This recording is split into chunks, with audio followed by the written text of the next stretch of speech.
Shalom, shalom, shalom. Shalom, shalom. Welcome to the Lionz Den Radio Show. That's Mic check. That's 1, right. 2. Mic check. We good. Shalom. Yeah, we good to go. We good to go. It's Sunday, 6 o'clock.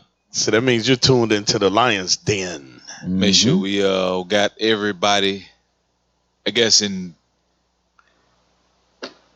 position where they can both hear and see. So we got Periscope, YouTube, and Facebook Live. Yes, sir. We're looking at Yes, sir. Periscope. We want to see if everybody's available, if they can see and hear. If you could, type Y, so that way we continue with the show. Type Y if you can both hear and see, and let us know what you got. You got something different. If you can both hear and see, type Y. See. There's a delay Okay. on that. They good. Shalom. You've responded Shalom, family. All right. You are tuned into the Lionz Den Radio Show. Where at the Lionz Den Radio Show, Officer Eladar, we do not ignore evil. We seek to expose it. That's right. All right, all right. So it says loud and clear. We got loud and clear on All praises. Periscope. All That's praises right. to the All Most High. praises. Man, that thunder took forever. All praises. Yeah, Yeah, thunderstorm. It's a delay. All praises. So we are here. It's Sunday. Mm-hmm. I'm with who am I with today? Captain Kabosh. Captain Kabosh. He has you've been on a little hiatus from the Lionz Den show. Right. Cap. Yes, Good to have sir. you back, Yeah. Cap. Good to have you back. I'm Officer Kim Well. Officer Eladar. Officer Aaron. Officer Daniel. And Officer Daniel. Officer Daniel, you've been hiding too? I was in the basement the whole time. Okay. Y'all had me hidden by back. All praises. All praises. All praises. He started underground, but then he fell through the basement. He's one of the faces that you don't see. He's been working the computer, so when you see the videos popping up on time, you see the music and the Right. the voiceovers and stuff. That's the man for it. All praises. That's right. All praises. All praises, all praises. So today's topic One of the mans for it. is social media saviors. Social media saviors. Social media saviors. So basically, what we're going to go into today is since the advent of the internet and social media, now it seems like everything that we need is supplied by the internet. Right. And if you let some people tell it, it gave people that wouldn't have a voice. People that, we discussed it earlier before the show. People that don't typically have that power or that drive, they kind of create this image online and it pushes them beyond their limits or beyond who they really are. Right. So it forces them to become something that they're not. It gives them a mouth to speak. It makes them look like they're in some type of position. And one thing with us Israelites, you know what we got to stop doing? We got to stop following people that just because they're the same color as us, that don't mean that they're always providing solutions. We fall for the okie doke every time. We have these, which we're going to go into. I'm not putting the cart before the horse, but a lot of these brothers that in the conscious community, Polite, Right. Umar Johnson, because they're black faces, they talk good. They must have some good, they must have some type of solution to our problems. When they don't, they're just they're money profit pimps. They're doing nothing different from Rabbi Al Sharton. Right. You said pimps. Huh? Yeah, pimp. They pimp. Pimping the black community. Yeah, we're gonna talk about that school that he was supposed to establish in 2017. Uh-oh. You know what social media does also? It gives people a new identity. Yeah. It gives them a new identity. Because the people who know you, been around you, watch you grow up, they know you in a certain way. But then the social media you following that you have, you can present everything exactly the way you want to line up for them to see you in a whole nother light. Mm-hmm. So basically, you got a lot of people out here catfishing. Right. Yeah. Catfishing. Exactly. That's the topic we did not too long ago. Catfishing. Okay, but now, if you have been paying attention to the news, and I know it, and I have to preface it like that because, when we go out on the streets, a lot of times our people do not watch the news. So there are a lot of main events that go on that our people don't even know is happening. We watched the news when Obama was getting elected. When he was running for president, we watched the news then. But after he won, it's like it's back to politics. We ain't watching that now. That's the only time we watched the news. When it was time to vote him in. Oh, we was paying attention to that news. Oh yeah, he winning in Florida. All right, cool. That's the only time we watch it. Or when our sports team is on. Oh yeah, champion. Oh, we won the champion. We won the Yeah. championship. Right. we won. I gotta watch us. I gotta watch us on the news. Right. Did you make any money off that team? That one? Right. You know, that's Israel. Like last time I checked, you were not on the roster. Right. Yeah, we'll watch for the draft. What you saying, huh? Super Bowl over there, ain't watching no news. They might catch a glimpse of the news because they got to show a clip during the halftime show or something. And Christ told us to watch the news. We got to speak about that. Yeah. Because a lot of stuff you don't, and this ain't even a topic, but it's important for us to watch news because Christ told us to watch just as well as pray. Mm-hmm. If you look at what's going on, you're talking about the talk of war, the talk of nuclear missiles is all, and going to war with Syria. It's on the borderline of this thing being over. So if you ain't watching the news, you're not doing yourself any good. A lot of times we get caught up into this box, the American dream, the things going on. To now, when we look at, we was talking about, like I said, there's so much to talk about. Sometimes I'll put it all in one. I don't want to go too much into what we are about to discuss about the shootings. Bring it out, Ken. We see it so much on the daily. Like we look at it like, it's another one. Somebody else did. Hey, we've been desensitized. We've been desensitized to it. Mm-hmm. But you got to watch the news. There's so much going on around you, and it involves the Bible. The Bible talks about it. So we're gonna get into it. We're gonna get into it. Let's first, since we on that, let's deal with. There were 2 mass shootings. Yeah. Within a 24-hour period here in the United States. The first one was in El Paso, Texas. All right, who we got reading today?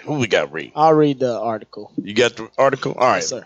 It says, at least 20 people were killed in a shooting in El Paso, Texas, that officials described as a hate crime. Hey, where are you reading that from? Scroll back down. It's from BuzzFeedNews.com. Okay. All right, let's read that. A 21-year-old white man is in custody and is being investigated for domestic terrorism after he opened fire in a shopping center filled with families buying back-to-school gear. So, listen to this. See, he's 21. Wow. He opens fire during, what's this period of time where they go, it's when the parents get the tax break. Tax-free week. Yeah. Tax-free week, 2nd right? through the 6th. So it's tax-free week. You got families that are going and they're buying back to school gear for their children. So he knew exactly what he was doing. This had to be planned out and targeted. Absolutely. Let's scroll down. Says at least 20 people were killed Saturday afternoon in a shooting at a Walmart in El Paso, Texas, that federal prosecutors said they are investigating as a hate crime and an act of domestic terrorism. Now, before you go any further, I want our people to understand that this took place when? Yesterday. No, what day? Saturday afternoon. For if you don't know, that is the Sabbath. That's right. And these families were buying on the Sabbath, right? Can we go ahead and pull that and get that understanding for those that don't know? If you're new to keeping God's commandments, if you're new to the understanding of the Israelites, the Most High God gave the Israelites today, known as so-called blacks, Hispanics, and Native Americans, laws to govern them, to distinguish them from all the other nations of the earth. Right. One of the laws is that we're supposed to keep the Sabbath day holy. Right. One of the ways we keep it holy is by not buying from the other nations. Let's read that. The book of Nehemiah, chapter 10, verse 31. And if the people of the land bring ware or any victuals on the Sabbath day to sell, that we would not buy it of them on the Sabbath day. So, first of all, as repentant Israelites, we understand that we're not supposed to be buying and selling on the Lord's Sabbath day. Right. As you see, this heinous crime took place when? On the Lord's Sabbath day. Right. It's not a coincidence. Let's go ahead and read some more on that. State officials are charging the gunman with capital murder, and so he is eligible for the death penalty. We will seek the death penalty, El Paso District Attorney Jamie Esperanza said Sunday. The gunman opened fire shortly after 10:30 a.m., killing at least 20 people and injuring at least 26 more as the Walmart was filled with shoppers buying back-to-school gear. The suspected shooter was identified as 21-year-old Patrick Cruz's. El Paso Police Chief Greg Allen said the suspect surrendered to officers who approached him and that no law enforcement personnel fired their weapon during the incident. Wow. So wait a minute. Like the post, it sounds about white. Yeah. Yeah. You're a white man. So hold on. Sounds about white. Let me make sure I got this right. He killed 20 people and injured another 26 by firearm and surrendered peacefully. Surrendered. You know, you can only do that when you have no fear that the police are going to shoot you. Right. To him, Bruh. job accomplished. I already did what I was supposed to do. I came. I knew what I was coming into. And I knew I was going to get arrested. He had no problem. This is America. He had no problem with getting caught. He surrendered. Yeah, here's a gun. I already done it. Don't this sound And familiar? This is sad, especially to the families. This is why we got to repent. Don't know either one of those individuals in that building, in that Walmart, but this is the reason why we got to keep God's commandments, because there was a lot of innocent people in that Walmart that died. Didn't have a chance to understand what the Sabbath is. But those, if you happen to hear this and you part of that family, understand that these are the things that happens to us when we don't apply God's commandments. It's curses. We don't know if God killed them because they broke God's Sabbath. If they don't understand what the Sabbath is, it's not judgment on them because they didn't understand it. But it is a sign of the curses. What curses said? The Most High said, among your enemies, you're going to have no ease. But it's not a coincidence that it happened on the Sabbath. It's a sign showing us that we're not supposed to be doing this. So we want to make sure that's clear. We got to wake up as a people and understand that we are under the curse. That's a sign. That just don't happen to Chinese people. They don't happen to Chinese people. They don't happen to Arabs. They don't happen to, give me some other nationalities. The Russians. They don't happen to East Indians. Japanese.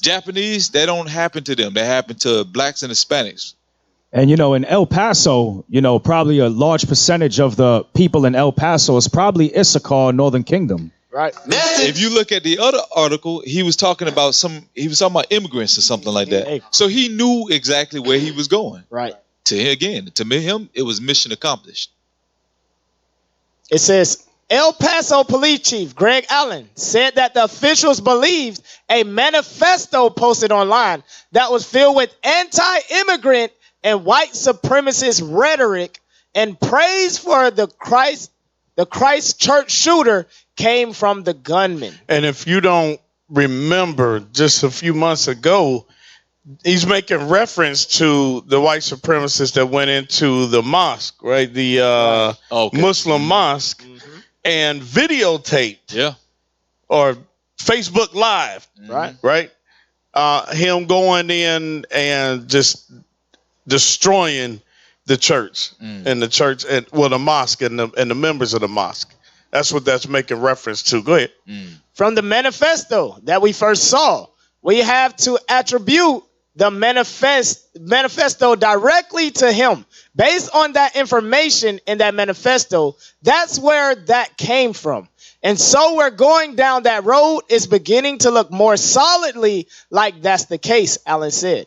We are also treating this as a domestic terrorist case. There's a statutory definition of domestic terrorism. United States Attorney John Bash said, this meets it. It appears to be designed to intimidate a civilian population, to say the least. So he said he was going, this man had anti-immigrant rhetoric, right? So we've seen a lot of hate speech towards people of color. It's magnified over the last few years. Look, it's always been there, but it's been magnified over the last few years. He praises the Christchurch shooter that did the same thing. And now they're saying it's starting to look like this might be a hate crime. This is America. But yet, he could go in there and do the work and then put his hands up and say, look, you got me. I'll turn over. I surrender. What's it that, I forget that one demon name. What's his name? Dylan Roof. He said the same thing. Yeah. He said, I'm going to do something about it. And I'm gonna do it. I think he said, I'm gonna do it for you all. Right. I'm gonna do it for the right race. That's what he said. Right. But it's the same ammo. And look at the coincidence. Dylan Roof surrendered after killing a bunch of people. And when he got a quarter pounder. Right. He surrendered peacefully. With cheese. And this dude here surrendered peacefully. Heavy pickles. Right. This dude came out Burger King. Pull the picture up. He came out Burger King licking his lip. Right. Had some ketchup on the side of his mouth. After drinking murdering. a vanilla shake. Right. Pull that picture up real quick. Dylan Roof. This is not something we had lined up, so give us a minute while we find this. We got to show y'all this. In case y'all forgot about this thing. And you remember what happened after Dylan Roof did what he did. Immediately our people forgave him. Right. Before his trial. Remember the sisters went to the church and they said, I'm going to pray about this to white man Jesus, and I forgive you because Jesus wouldn't want me to harbor this hatred against you. Hold on, go back. Yeah, Burger King. Yeah. No, that ain't the one. Which one? That's it. They just got a close up. Go to that one right there. You see that one under the Burger King? No, go back out. Right there, looking like what's the movie? Macaulay Culkin. Macaulay Culkin. Click that. After he ate the burger, he going. You're a white man. You gotta show that for the. Hey, remember how Macaulay Culkin was like, he made his family disappear? Dylan Roof got that face. I made black people disappear. Right.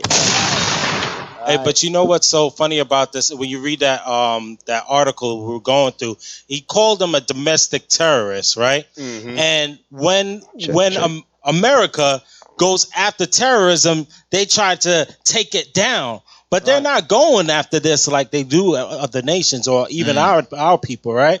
They're taking a different angle. They're like, okay, it just happened. Right. This is something that's just going on. We're just gonna arrest them, whatever the case may be. But meanwhile, they call it domestic terrorism. Right. And what's heavy about what you just said too is, what's the judgment always when you come against America in terrorism? What is the judgment? Death. They're gonna kill you. Osama bin Laden ain't have no peaceful surrendering. Not at all. They killed him. Ain't get no number 5 with a vanilla shake, huh? Right. They killed him and made a movie about it. So that's what's ironic about what we're finna read, this next part.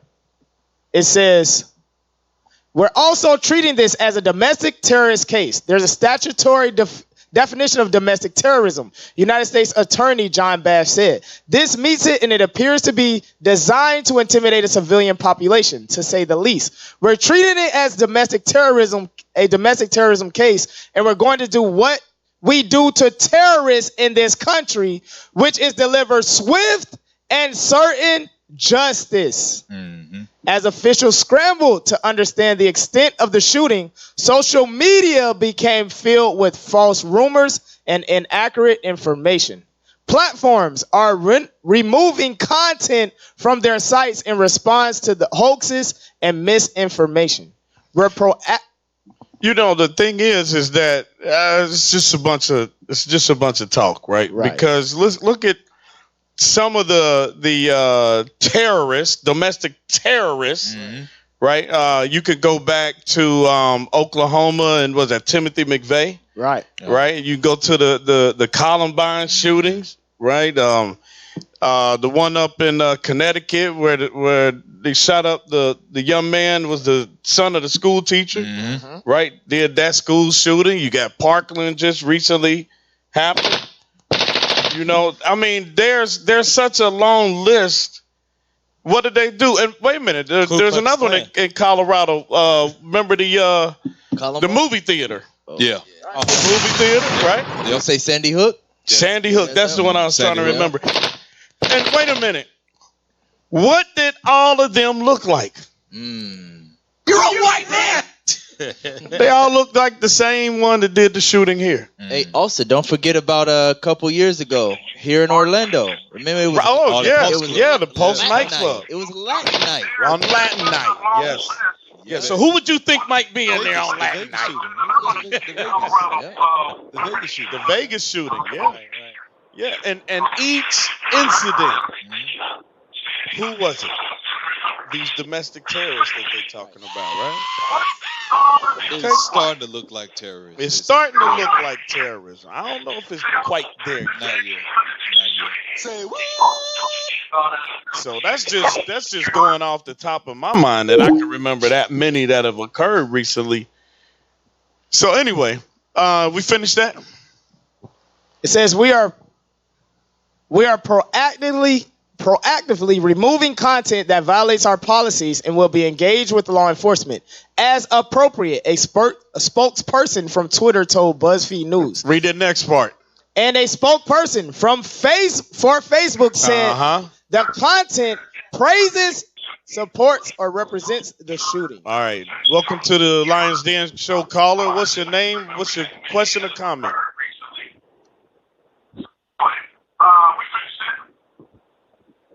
Got a caller? Welcome to the Lionz Den Radio Show. All right. Try to call back, caller. Yeah, call back in. Call back in. Got catfish. Go ahead. Read that last part about Facebook. And a spokesperson from Facebook said content that praises, supports, or represents the shooting or the shooter will continue to be removed. A little bit late though, right? Right. So Facebook don't want no violence. Right. So Facebook though will actively pursue certain groups. I was just going to say that. You're right. Certain individuals, groups, and will ban their content, right? But they don't see this though. They don't see these in advance. Or they'll caller, welcome to the Lionz Den Show, caller. Shalom. Shalom. Shalom, we can hear you. Can you hear me? Yes, what do you have playing in the background? Can you turn your Okay, I have the show on. I can turn it down. Yes. Yeah, if you can mute it, turn it down. Okay, all right. All right. And what's your name? What's your question or comment? Okay, my comment is Shalom, Most High Christ bless. I'm Shia Israel. When you're talking about Sandy Hook with the school shooting, I live around that area. But also they had another shooting that's on the news feed where a black young man who was shot in his back. He was delivering some packages to a mall in the area. I don't know which area it was, but it's on the news feed. And he got paralyzed. A white man shot him in his back. Wow. Wow. And that's domestic terrorism. You know, Yes, it is. There was They don't have to worry about ISIS carrying them down. They have their own people. They're doing it. They're doing it to America, so they don't have to worry about anything. Their own people is wicked. So. And you know, these are the ones that when they go and they do investigations, they go to the houses and then they find out they got an arsenal of weapons. Right. Yes. But the thing is, this young man, he wasn't changed. He wasn't taken down. He wasn't. If that was a black man, he would have been messed up, beat up, probably killed and shot down. That's why I don't understand that part. Absolutely. Well, we understand it. We know what it is. Since it's the curses. That's right. That's right. That's well, thank you. Go ahead. I said, thank you. That's all I have to say. Well, we appreciate you, sis, for calling in. Thanks for your support. All right. Thank you for your show. Most High Christ bless. Christ bless. It was another article that we was looking at. It was a white lady that killed a black 62-year-old man. Right. And she was granted bail. Right. Right. That's why I got that quote from earlier. It sounds about white, because that's the way the article started off. Right. She shot him and she killed him, and she was granted bail right after. Sounds about white. We need to do a show on that. Sounds about white. And it's crazy, since we're on the topic of social media, when these things happen to our people, these shootings, so on and so forth, why is it that Facebook allows for a young black woman or a young black man to get jumped by 20, 30 people, leave it on Facebook for us to see, but then they want to remove content about this, as this is more vulgar than watching somebody get their head beat in. You see what I'm saying? So that's where you got to question the motives of your friendly neighborhood white man. They know what they do. No, I say they know what they do. Right. Like a lot of people would say, when hearing you say that, people say, well, maybe they didn't see it. Maybe they miss it. They have to search through and stuff. Or either they targeting certain people to look for their content, or they just didn't see it. For one, I know they see it because even YouTube, certain things go up and people flag it all the time. They don't miss nothing. So how is it now you can do on Facebook where you can jump people, do all this crazy stuff, and they get away with it? Right. Like he can post all this stuff, how he hate immigrants, and go and kill them, and they miss it. And the thing is as we continue to go into the show, you'll see about social networking. It says that social networks build a community of people. So like you said, as far as the flagging goes on, you remember when the brother got shot in the head on live on YouTube, right? How were they able to find out, you know, who the people were in the car? Because you have a community of people that are online. You know, so you're absolutely right with that, Cap. You got something else? Not only they found him, they found his job, where he worked at, what he did. They got everything on him. Right. They are able to do it. It's what they allow. That's all it is. Long as, because what he did, he killed another black man. So they say, you know what? We got to blow this one up.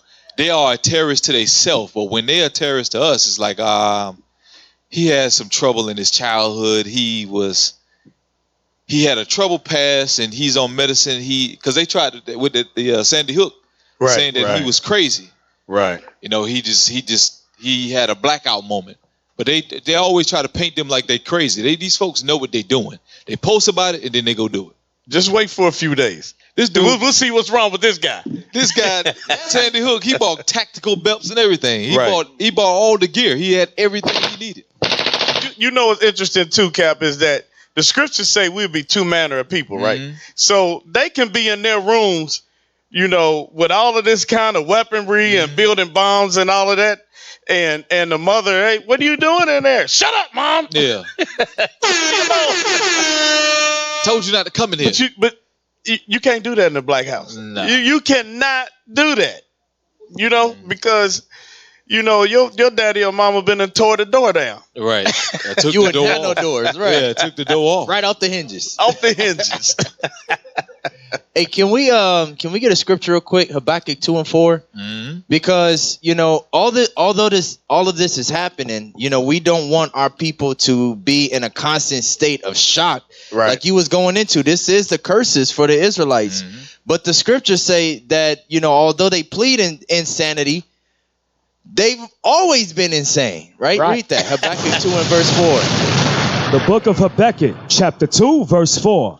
Behold, his soul which is lifted up is not upright in him. Right. Esau does not have a right soul.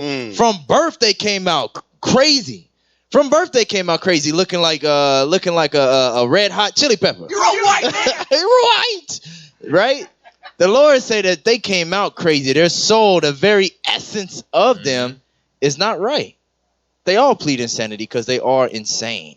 We'll touch some more on that later, because you know you got a lot of people that probably don't believe what the Bible says about that. They believe not all of them, not all of them, not the one I'm married to. Yeah, you know, or the one I'm dating. We my got cousin. one on that. We pulled that a while back when the sister, I think she voted for Obama, and they started calling him a monkey and all that kind of stuff. She was married to him. Yeah. Okay, let's get the next article. So that was the one in El Paso, Texas. So let's go to the shooting in Dayton, Ohio. So I'm waiting to hear. They haven't. Got a caller? Right. Shalom, welcome to the Lionz Den radio show. Caller, what's your name and question or comment? Shalom, Soldier Amos out of Central California. Just wanted to call and say we're watching over here, and the shout outs to you guys from Central California. Hey, shalom, brothers. Most High in Christ bless you. Appreciate you calling in. You got anything to add, Soldier Amos? No, sir. I'm just enjoying it right now. Just listen to you guys talking, and it sounds pretty good. All praises, brother. We appreciate you. We appreciate you. All praises to the Shout out to Officer Brook over there.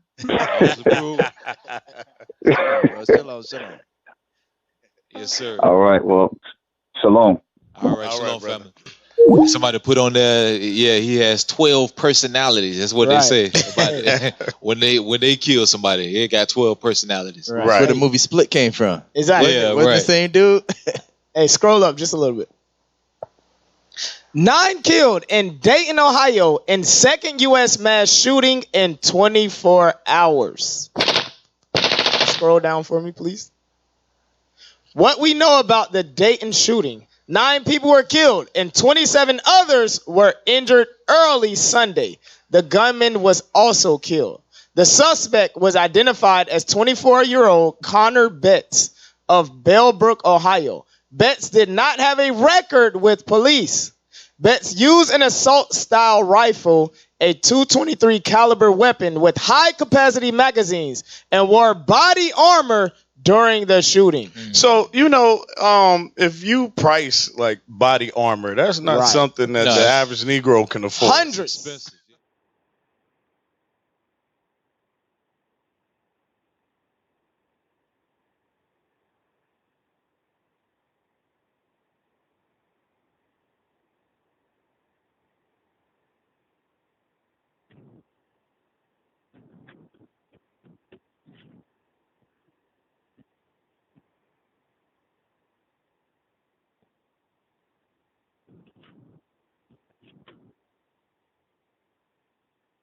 Yeah, who's Connor? Suspect was identified as Connor Betts. Talking about what?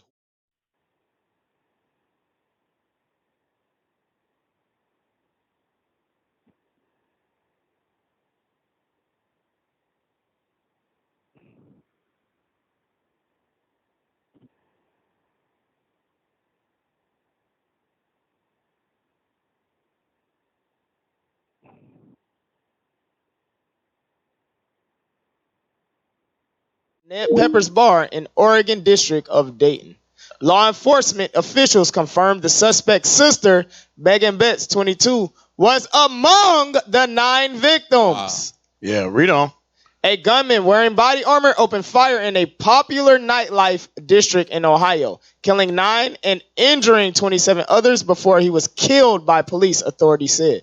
The rampage was the second mass shooting in the U.S. in less than 24 hours. Police responded to the shootings in under a minute early Sunday on the streets of downtown Dayton's Oregon District. Now, okay, just contrast that to what happened in El Paso. Right. It says that they shot him in less than a minute. Right. Yeah. But he was down there, in a popular nightclub. He probably got good restaurants and all of that. Who you think owns that stuff? So the point is, even though there are black people that are down there frequenting those night spots, there's going to be a lot of white people down there frequenting those white spots too. And they got to make sure that this gets swept under the rug, after it takes its course, and the people, feel safe to come back. Just like Shalom, Most High Christ bless.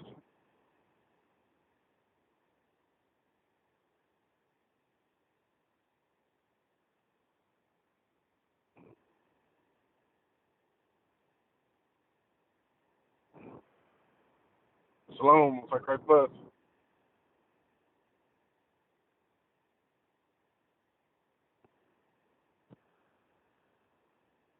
Walmart for a while, terrorized. You know, one I read, the lady said, I was just trying to find my mother and get her out of the store. And some people still have not found out whether their loved ones are still in the store and have deceased or not. Wow. You know what's crazy? Esau has to have, like that scripture talks about, that soul within him. Because when you look at Texas and you look at Ohio, if I'm not mistaken, those are open carry states. Out of all the people that have been shot down or family members, things like that, I mean, nobody had a gun? The whole 2,000, 3,000 people in Walmart? Right. You see, so even to not have that in your mind, to go in there shooting like, oh man, somebody would have a gun in here, and somebody, let me see. That's why the brother had to heavily armor, like maybe I'll have some contact with somebody or something, but they don't care. No, they don't. He's ready for war. It's crazy. I want to see what Connor looked like though. You got it? Because his outcome was different. Chubby Edomite. It says police responded to the shooting in under a minute early Sunday. There's Connor. Hey, go on, put Connor up there. He eating his little half sausage. Look at him. You're a white man. He looked crazy as hell. Roll down. Scroll down a little bit. He looked crazy. Look, half sausage. He looked crazy. Read that. He really did look crazy. The body armor clad gunman who fatally shot 9 people in a popular Dayton, Ohio nightlife district early Sunday has been identified in a report as Connor Betts. Okay, so it's basically saying the same thing. Yeah. As the other one says, they lived about 15 miles outside of Dayton. But yeah, put the picture back up. You know what's crazy about this? Sausage. Even just to hear about this. Like this stuff that's going on, this is not going to be the last shooting. Because what we going in today, the topic is social media saviors. And what we explained before we did the show, or as we going on, we are explaining how social media influences people to become something, influence them to become something that they're not. Yep. Right. It brings out their inner demon. Right. People see this on TV. It's like, man, this is what I wanted to do. They did it. Let me create a name for myself to get on social media. Right. So now you're gonna have more shootings everywhere. Every time you turn on the news, you're gonna start seeing this stuff. They're influencing each other. Again, like the officer brought out, this is a community. I wouldn't be surprised they got a social media. It's like, when you gonna start yours? Yeah, I'm gonna start shooting in next month. I wouldn't be surprised if they got a whole community. They already got an arsenal lined up, and they just talking about what type of community they're gonna shoot up. Muslims next, Christian church next, the Jewish church next. Because that was another shooting. This Jewish synagogue. We didn't touch that. Right. We didn't touch that. Yeah, you're right. I wouldn't be surprised if they got a community and they're influencing each other when they gonna come out and start doing this. You know, it's heavy. Real quick, somebody get Habakkuk chapter 1, verse 12, and then read verse 15. Because you see this smile on his face, you know what I'm saying? Right. You know, that's the smile that the enemy gives you right after he knows that he accomplished his mission. You know what I'm saying? And the enemy is set up by the Most High God. The Most High is in control of everything, all right? So Habakkuk chapter 1 and verse 12. The book of Habakkuk, chapter 1 and verse 12. God. Go ahead. Mine holy one, we shall not die. Read. O Lord, thou hast ordained them for judgment. The Most High God has ordained the other nations for judgment, okay? They are the Most High's belt. They are the Most High's sword. That's why they were created. Read. And, Almighty God, thou hast established them for correction. The Most High God has established the so-called white man, the so-called Chinese man, the so-called all the other nations outside of the 12 tribes. He's established them to correct his children when we are in sin. Now jump down to verse 15. This is going to go with the picture that we are looking at. Go ahead. The book of Habakkuk, chapter 1 and verse 15. They take up all of them with the angle. Go ahead. They catch them in their net. They catch them in their net, whether it be at Walmart, whether it be at the club, whether it be at the shopping mall. Go ahead.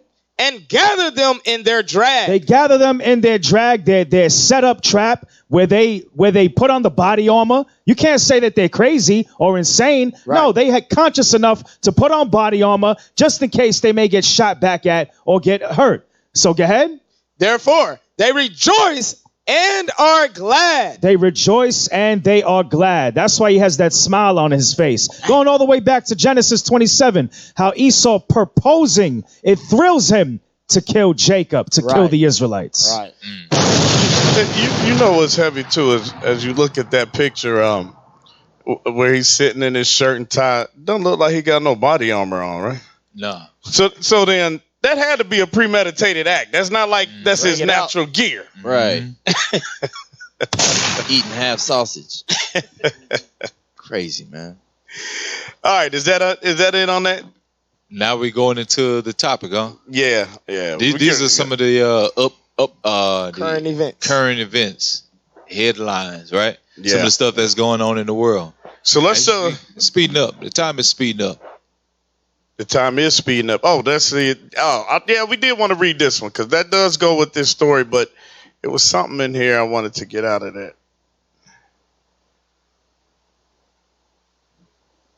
I want to see that picture too. Read it. Police. Shooter killed 9 in Dayton, including his sister.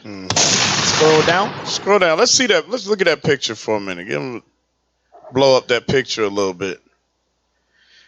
As we've already read the story. We don't have to go back into the story, but this is, like you brought out earlier, Cap, this is the curses. This is a posture that the Most High God said through Moses we would see in the latter days if we didn't keep his commandments. Right.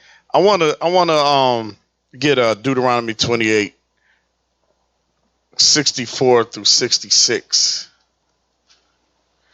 Because a lot of our time, like I said, if we've got new listeners, people that they don't really understand who the Israelites are, and some of you may be listening for the first time, and you are Israelites, you don't understand who the Israelites are. If this looks familiar and what we're going to read familiar resonates with your spirit, then bear witness that you are the children of the Most High God. Let's read that. Deuteronomy chapter 28, verse 64. And the Lord shall scatter thee among all people from the one end of the earth even unto the other. And there thou shalt serve other gods, which neither thou nor thy fathers have known, even wood and stone. And what happens is when we serve these other gods and we take on these other doctrines, we break God's commandments. So then we find ourselves in harm's way.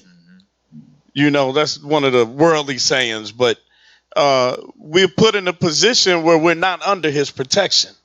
Go ahead. And among these nations. And America's a melting pot of these nations that hate us. Go ahead. Shalt thou find no ease, neither shall the sole of thy foot have rest. But the Lord shall give thee there a trembling heart, and failing of eyes, and sorrow of mind. Depression. Because of oppression. If you look at that picture, I mean, they're grabbing it, they're embracing because they've lost someone. Yep. And a lot of times we think to senseless acts of crime, but it'll come out, Lord willing, because he killed his sister too. Yeah. And I have my own thoughts about it if you read the whole story. But it'll come out, Lord willing, why he did what he did. But of the 9 people killed, 1 was his sister. 6 were basically Jake. 6 were blacks. Right. You know, so it's kind of like, all right, so why you kill so many black people? What was the motive? Right. You know? Go ahead, read on.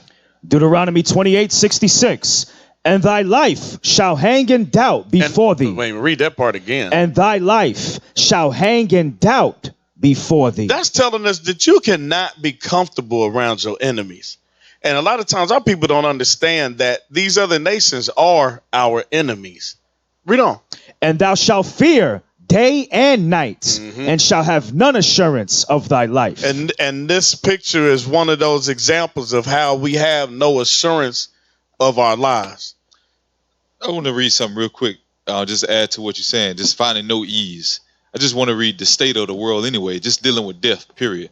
I want to read Ecclesiastes 9:11. 9:11. We'll read 12. 12 is the point. The book of Ecclesiastes, chapter 9, verse 11. I returned and saw under the sun that the race is not to the swift, nor the battle to the strong, neither yet bread to the wise, nor yet riches to men of understanding, nor yet favor to men of skill, but time and chance happeneth to them all. But time and chance happeneth to them all. It's talking about everybody has a time on this earth. Time and chance is always, it's going to be somebody's time at any moment. But the race is not for the swift. You can't race to this. You can't hasten it. When it's time for you to go, the Most High has all of our days marked. He already numbered our days. Time and chance happening to all of them. Read. For man also knoweth not his time. For man knoweth not also his time. Read. As the fishes that are taken in an evil net. As the fishes are taken in the evil net. Read. And as the birds that are caught in the snare. And as birds are caught in the snare. So are the sons of men snared in an evil time. The sons of man translate to the sons of God, or the children of Israel, his people. It says, as the fishes are caught in the evil net. The fishes are down there swimming. They have no idea that a net is dropped down to over them to capture them into a net. Simply as these people were in Walmart shopping, doing whatever they was doing, and the man comes in there with an assault rifle and gun every last one of them down. Like fish caught into a net. Birds caught into a snare.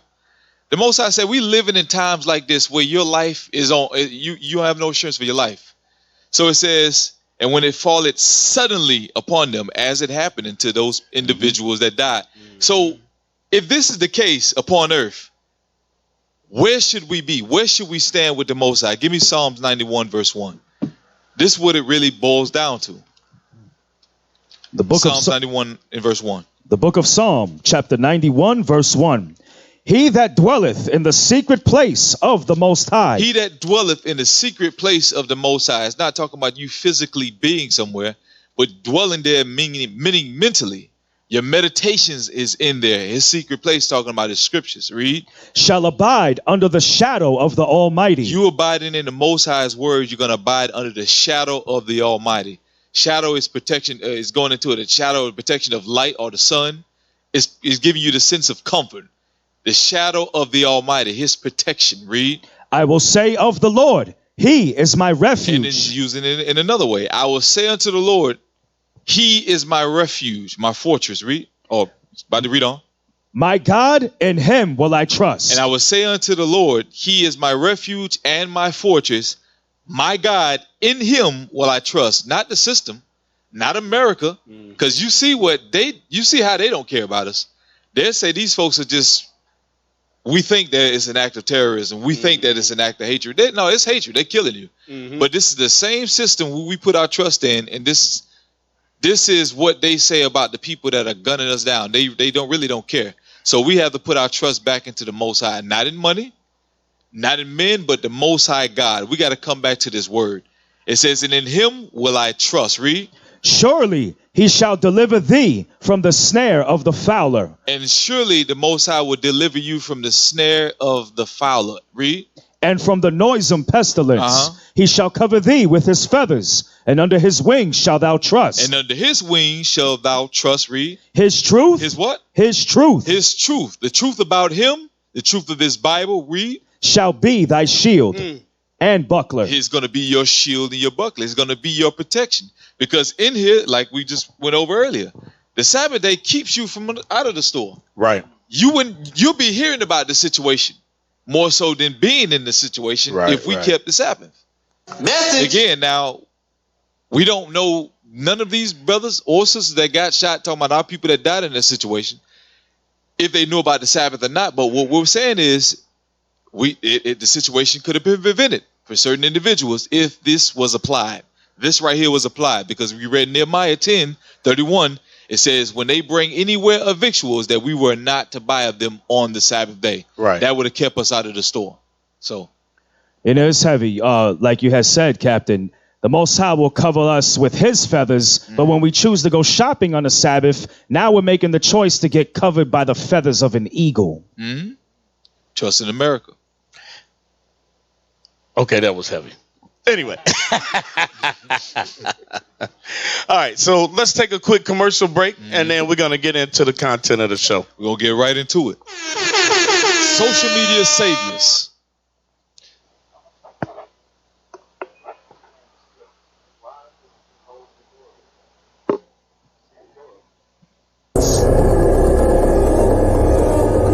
You have brought this man unto me as one that provided the people. And behold, I, having examined him before you, have found no fault in this man. What would you have me to do with him? Free Barabbas! Free Barabbas! Kill him! Give us Barabbas! Give us Barabbas! Crucify him!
All right, so we back.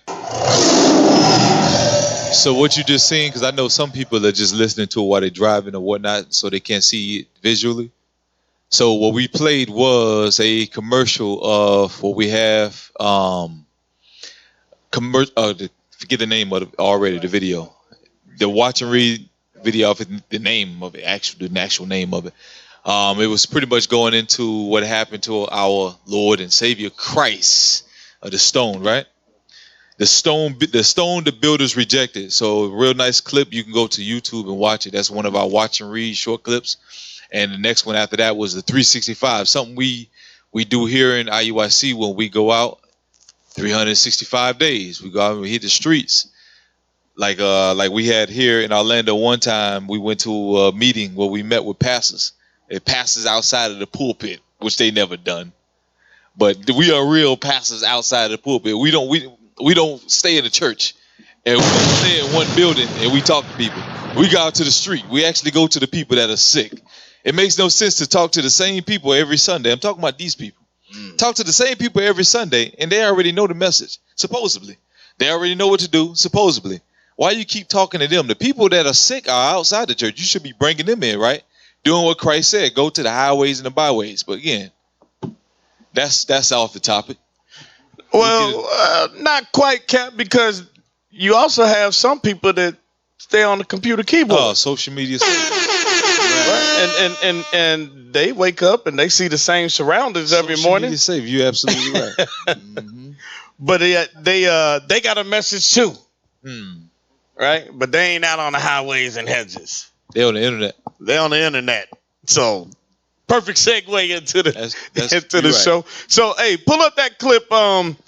So the Lionz Den, we go out and we interview people. It's called Cuts from the Street. We're not the only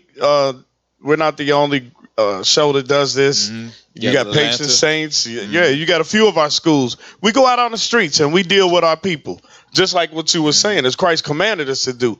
So we went out and we asked some people about this topic. So let's roll that and see what kind of responses our people had. Vocal, how y'all doing? All right, Israel. So today again, our topic is social media saviors. So, okay, I'm just going to be asking you a few questions on how you feel about people who are always typing online, always putting in their 2 cents on their philosophies, if you will. Like social media junkies. Yes, social media junkies. I feel that. On, always telling people like, how do you think about this? We should do this, we should do this. But they're never about their works, right? So I just got a few questions for you, all right? Okay. So, question number 1. How do you feel about a person who tries to help or save the world by spreading their doctrines or philosophies online, but never about their works? Where I'm from, they call that big capping. Big capping, because it's a difference between just talking, you know what I'm saying, and being about what you talk about. Like practicing what you preach. You know what I'm saying? That's a cliche saying, but I feel like it means a lot. You know what I'm saying? Because it's one thing if you're out here preaching the word, you know what I'm saying, or it might not even have to go as deep as the word, bro, but maybe claiming that you're doing something. You feel what I'm saying? But then when people is actually looking at you, you're not putting the work in. You're never doing the things that come out your mouth. So yeah, man, that's like being false. You feel me? Big capping. So it's more like, how can we believe you if you're not actually doing it yourself, right? Oh, there's like, how can I do that? Yeah, that's false as it comes, bro. Okay. I like that. I totally agree with you, Word. So next question I got for you. What do you think is a more effective way of teaching somebody the solution to your community, online or in person? That's a good question. That's a good question. All right, this is what I'm going to say. I feel like it differentiates between different people. You know what I'm saying? For one person, because, it's a lot in this day and age with the new generation, the younger generation, we techie. You know what I'm saying? You always got your phone in your hand. People are always surfing the internet, things like that. So, it might be good to attack that angle of things, putting your information online or creating a page or some type of organization that's social media oriented, you know what I'm saying? But it's nothing like this right here. You know what I'm saying? Looking at somebody in their eyes, connecting with the soul, you know what I'm saying? And actually getting some real natural feedback. But me personally, I feel like face to face is the best. Because I'm a people person. It's like, you feel like it's more of a connection when you understand somebody's countenance face to face, right? As opposed to just seeing them online, a profile picture, and maybe just like a live video. Yeah, most definitely, because people know how to hide behind a persona. You know what I'm saying? It's a little bit, it's easier to like diagnose somebody when they're in front of you. Right. You know what I'm saying? Not necessarily judging, you know what I'm saying, but you get a read on who somebody is when they're in front of you. Right. You feel me? You can feel more their character, right? Exactly, their spirit, man. Right. You're absolutely right. That's actually biblical. You can see somebody, you can know somebody by their countenance, how they walk, how they talk. Just by their character. You see what I'm saying? So, hey, that's 100% right there. What do you think is more effective? Is a more effective way of teaching somebody the solution to your community, online or in person?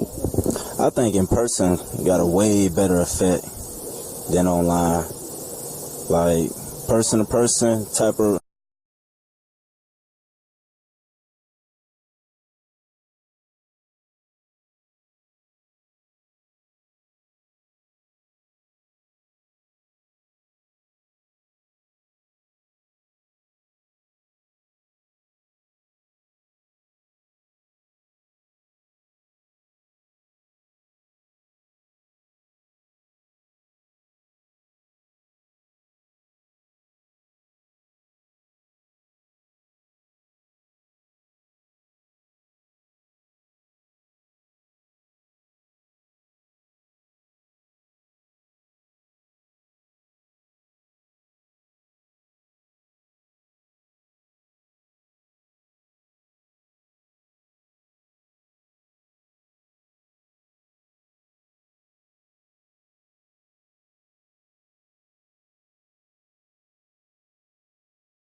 house of Israel.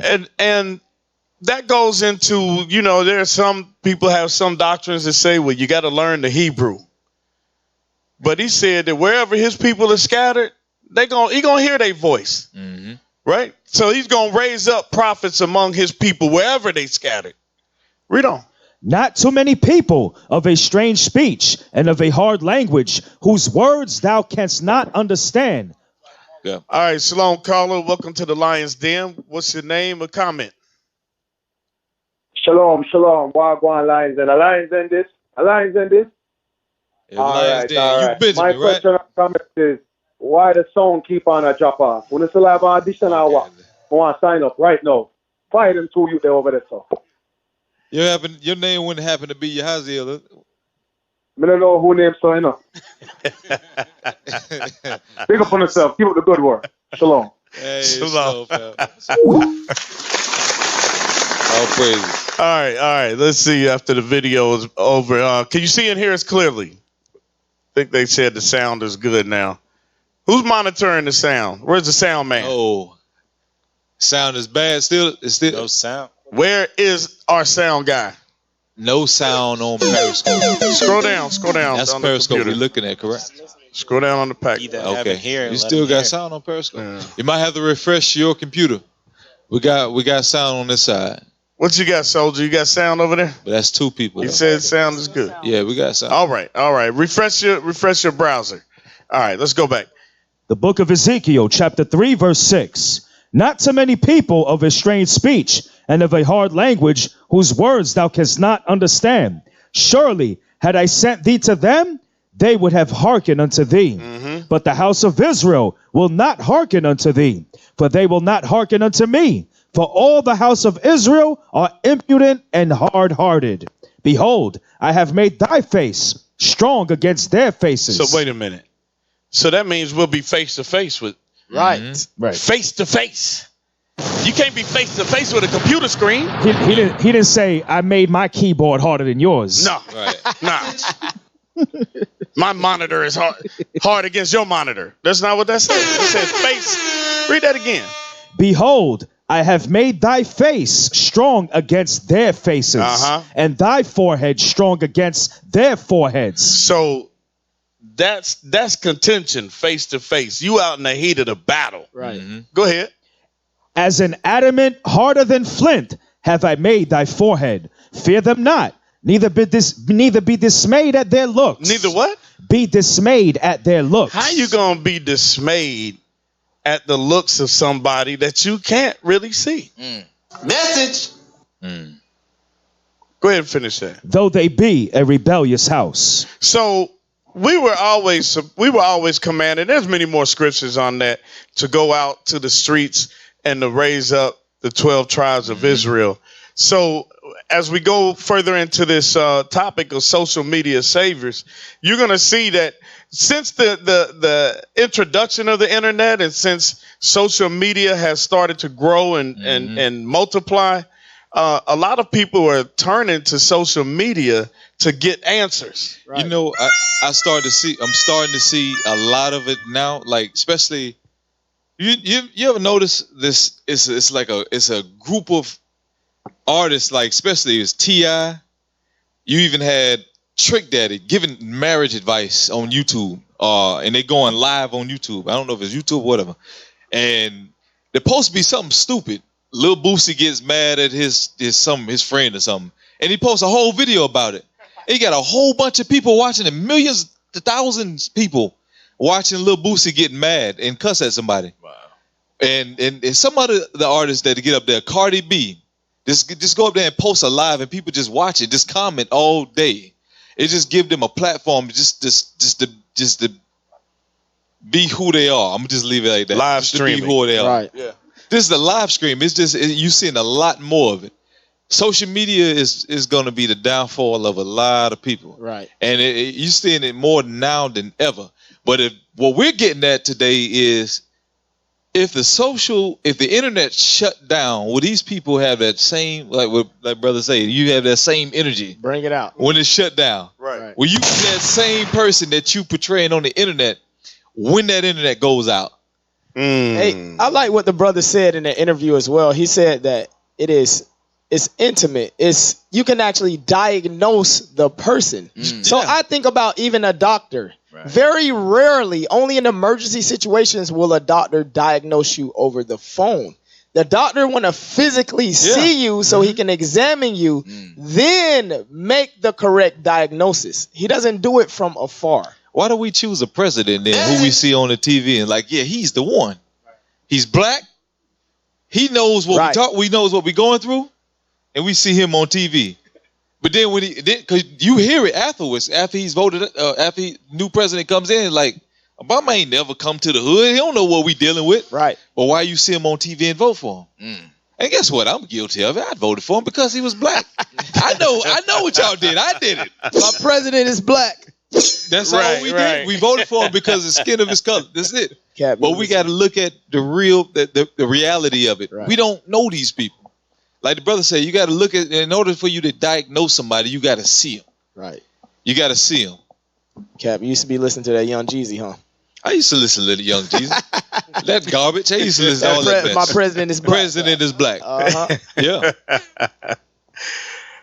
You got anything? Good for nothing. Yeah, I got something. Can we go to Ezekiel real quick, 20? Let's go to verse 34 and 35. Because we're supposed to walk after the ways of Christ, right? And Christ said, be perfect even as your Father is perfect. Now, we're going to go deeper into the topic, but we want to see, even before we begin, how the Most High operates, okay? Verse 34. The book of Ezekiel, chapter 20, verse 34. And I will bring you out from the people, and will gather you out of the countries wherein ye are scattered. So the Lord's going to bring us out of America, out of these politics, these philosophies, everywhere we've been, especially the social medias, read. With a mighty hand, and with a stretched out arm, and with fury poured out. It's not going to be a nice day. Keep reading. Here's the point, verse 34. And I will bring you into the wilderness of the people, and there will I plead with you face to face. No, over the internet. Face to face. It's going to be face to face, like the brother has said in the interview. The Lord's going to teach us face to face. We're not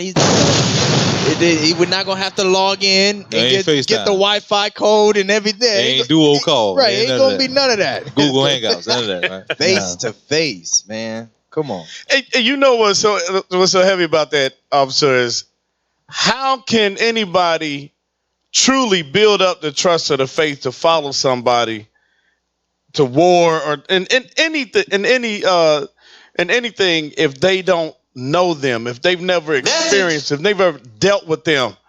You know, how would you just follow some? That is literally the blind leading the blind, because you don't know me from a computer screen, but you will do what I tell you to do.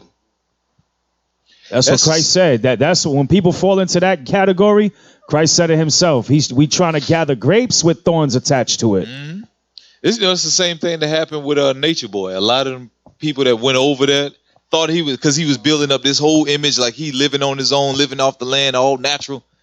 This dude over there doing all kinds of evil stuff, sleeping with these brothers' wives, and all kinds of STDs passing along and wherever they live at.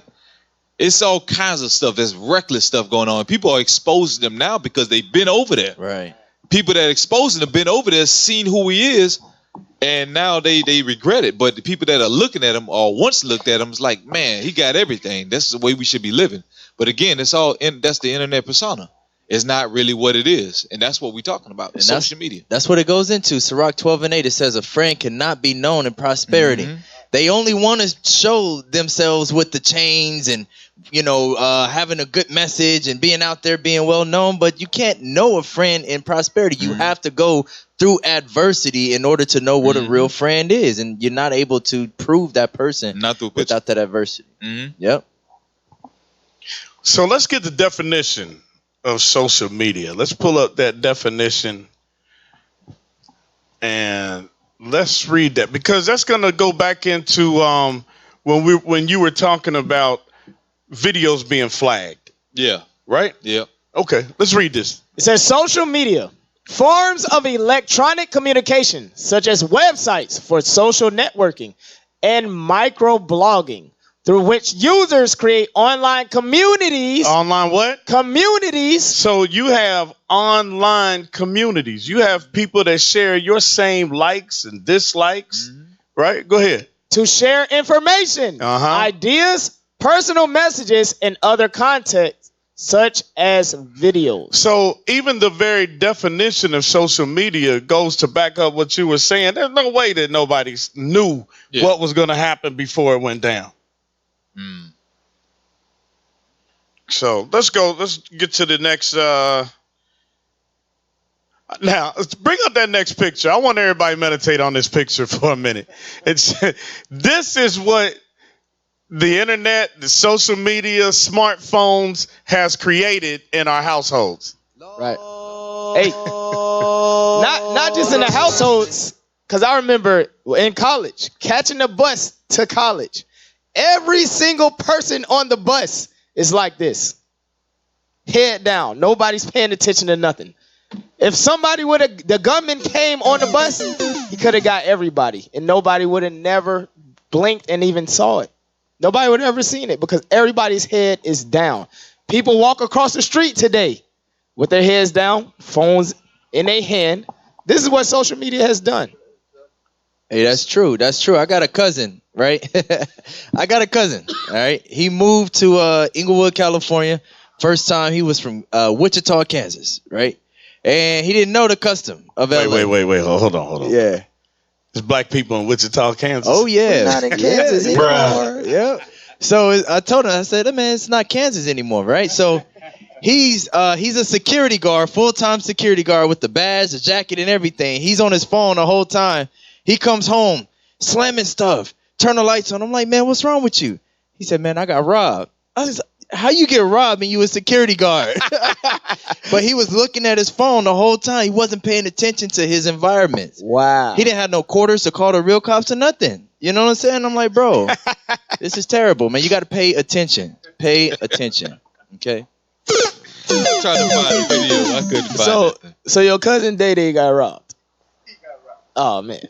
He had no whistle. Day from Wichita. He had a curl and everything, man. He just thought he was gonna get past, but it didn't happen. Man. He got to pay attention. He needs some. Hey, what happened to the picture, man? Where y'all go with the picture, man? Oh, I'm gonna look at that picture again. Bring that picture. No, the three on the bench. There you go. Pull that back up. So I'm gonna read something. So right now, if danger was coming directly at them, right, would they be able to see it? I want to read something right quick because we're going to read it, explain it as we read it. The book of Judges. Start at verse 4. Chapter 7, verse 4.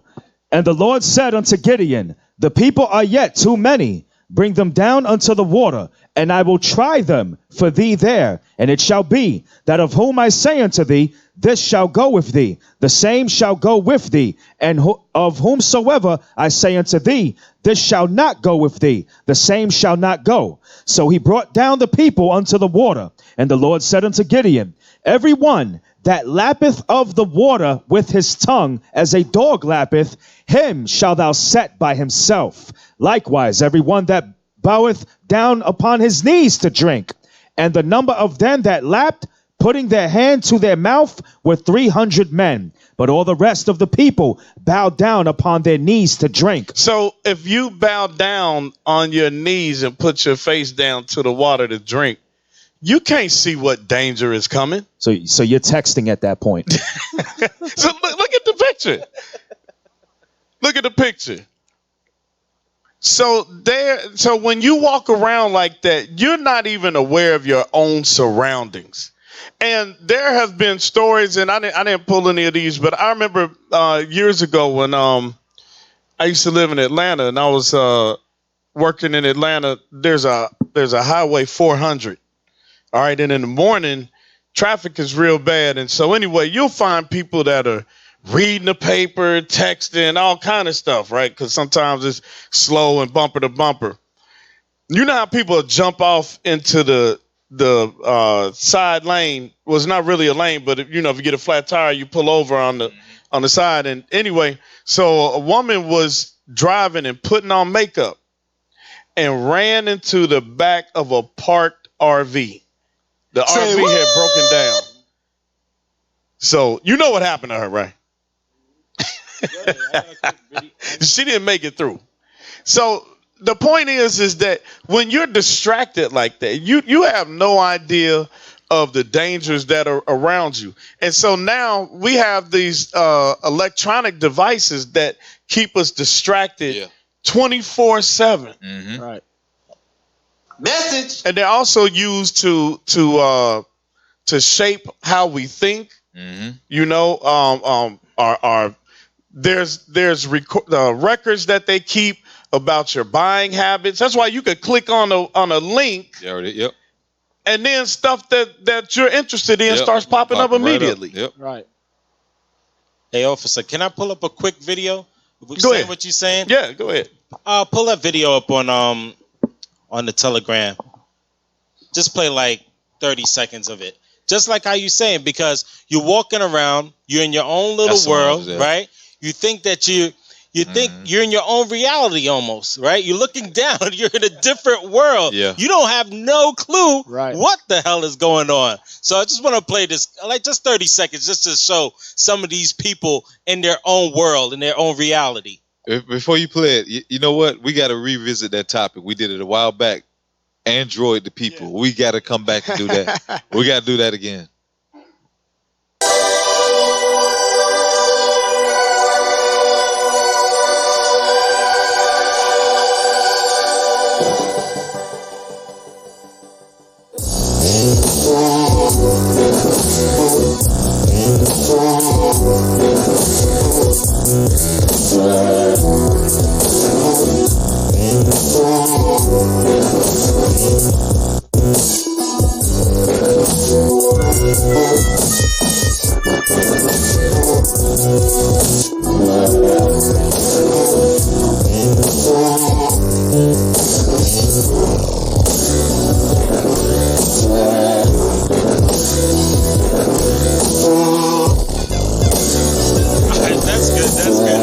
That's good. Bruh. But we get the point, right?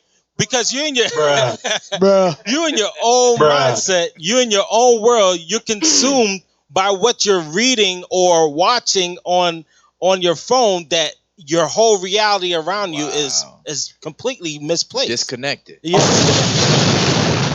Hey, that's crazy, man. These people is walking into walls. This dude walked into a vehicle. I mean, didn't his mama tell him look both ways before crossing the street? He completely forgot what he was supposed to do. You know what he did? He looked at the left side of the screen and the right side of the screen. The left and right side of the screen. Walked right into a van. Like, come on. Hey, y'all remember when they had that Pokemon app? People kept Oh, getting yeah. hit by cars and buses and stuff. Yeah. Some people got killed doing that stuff too. Yep. They walked right out in traffic. And into a Did you just say that? Pootie Tang? You did that? You Pootie Tang, man. It's all right.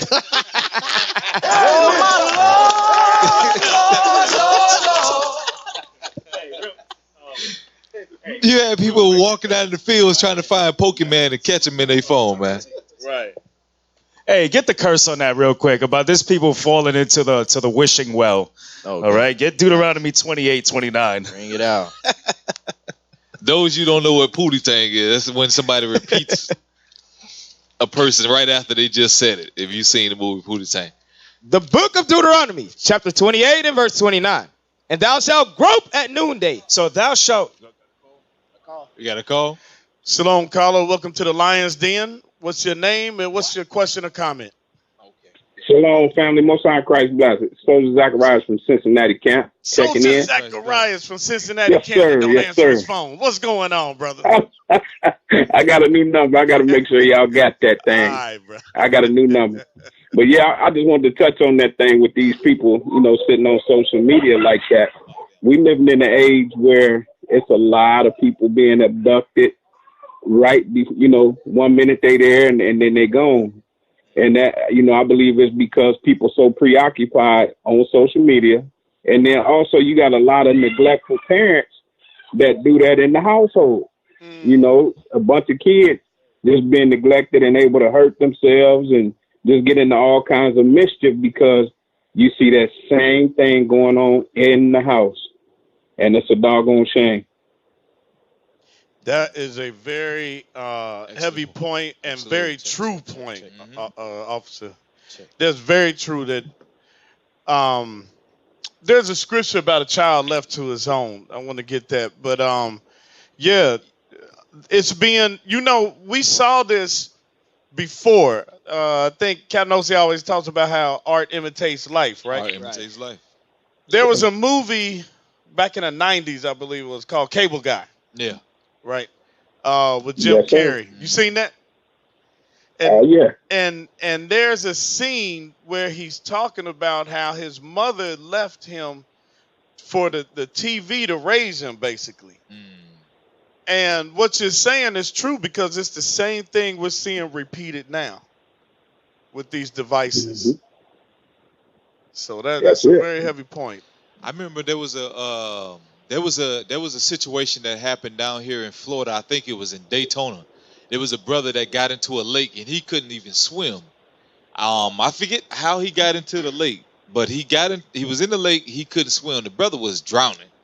They actually filmed him drowning in the water on social media. He died. It's sad. This world it's about filming everything. It's about filming somebody getting killed, beat up, or something. There was another one where these group of girls, they jumped this handicapped girl. They all jumped her for no reason, just to film it. It was about 10 girls on one little girl. She was screaming because she had a disability. And now they're being attacked for it. And now they crying on social media talking about leave us alone. But everything's done on social media. Social media is a wicked thing. It's nothing different than we were discussing this earlier too. It's nothing different than what we read about in Genesis. How all of these nations came together. They had one language, that one communication. The Most High had to separate them by languages. Today's language is the internet. That's why it's called the World Web. There's a picture that we looked at yesterday. It was different connections from different computers, and it was merging into a world globe. From that picture, again, art imitates life. From that picture, I wish we could find a picture. It was on a PowerPoint we had pulled up. But what it shows us is that what we see today is that this internet right here it's evil communication. Again, it's nothing different from what we read in Genesis. Prime example is when you see these challenges: the fire challenge, the ice bucket challenge, the knockout challenge. Now you have lick the ice cream, put it back on the shelf challenge. All of this stupid stuff because of social media. It's some crazy stuff. It's evil influence. All praises, officer. Thanks for the call. Most High in Christ bless you. Most High in Christ bless. These folks right here licking ice cream, putting it back on the shelf. Right. That's truly 20 years. The person that did it got 20 years. Right. All about getting their likes up. It's crazy. Getting their licks up. And social media is like a two-edged sword. You know what I'm saying? Because it could be used for the right things and it could be used for the wrong things. Real quick, get 1 Timothy 1:8. 1 Timothy 1:8, real quick. Because you can use the internet to raise up the 12 tribes of Israel, but you can also use the internet for the downfall of the 12 tribes of Israel. Read that. The book of 1 Timothy, chapter 1 and verse 8. But we know that the law is good if a man use it lawfully. If a man use it lawfully, if you're using social media to wake up your people, if you're doing that, if you're not doing that, if you're doing contrary, World Star, or trying to demise your own people or trying to bring your own people down, no, that's when it is not good. All right. So the choice is up to that person who choose to uses social media and what they're using it for. Right. Like how you segued in there, talk about the law, and it can be used unlawfully as well as good for the people. That's a nice segue. And all praises. And like what the officer was just bringing out that called. I remember a few months ago on Lionz Den, we brought out an article where a mother was selling drugs, and she was on her phone, not paying attention, and the child ate some crack and had to be rushed to the hospital. That was just a few months ago. I forget what show it was, but that's another example of getting caught up in the social media, being on your phone all day, how it can affect those around you, even your children. It's heavy. Okay, so let's go ahead and pull up that article. Scroll down a little bit. Which social media platform is the most popular in the U.S.? Scroll down. Social media use. Social media use. In 2016, Pew found that 79% of adults who are online in the U.S. use Facebook. Instagram came in second with a distant 32% score. So you know what most people are doing on the internet, right?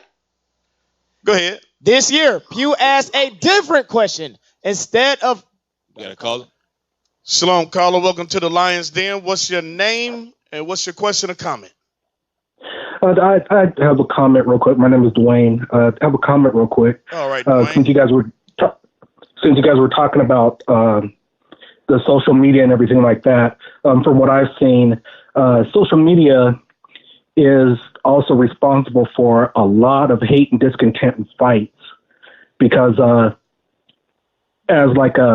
I'm pretty sure you guys grown up in the same time as I did, where you have to speak face to face.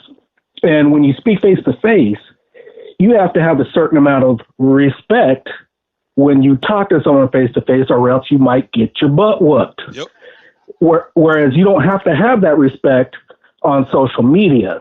And so now I can be as rude and as ruthless as I want because there is no fear of any physical things coming back to me unless I go to that same school as the person.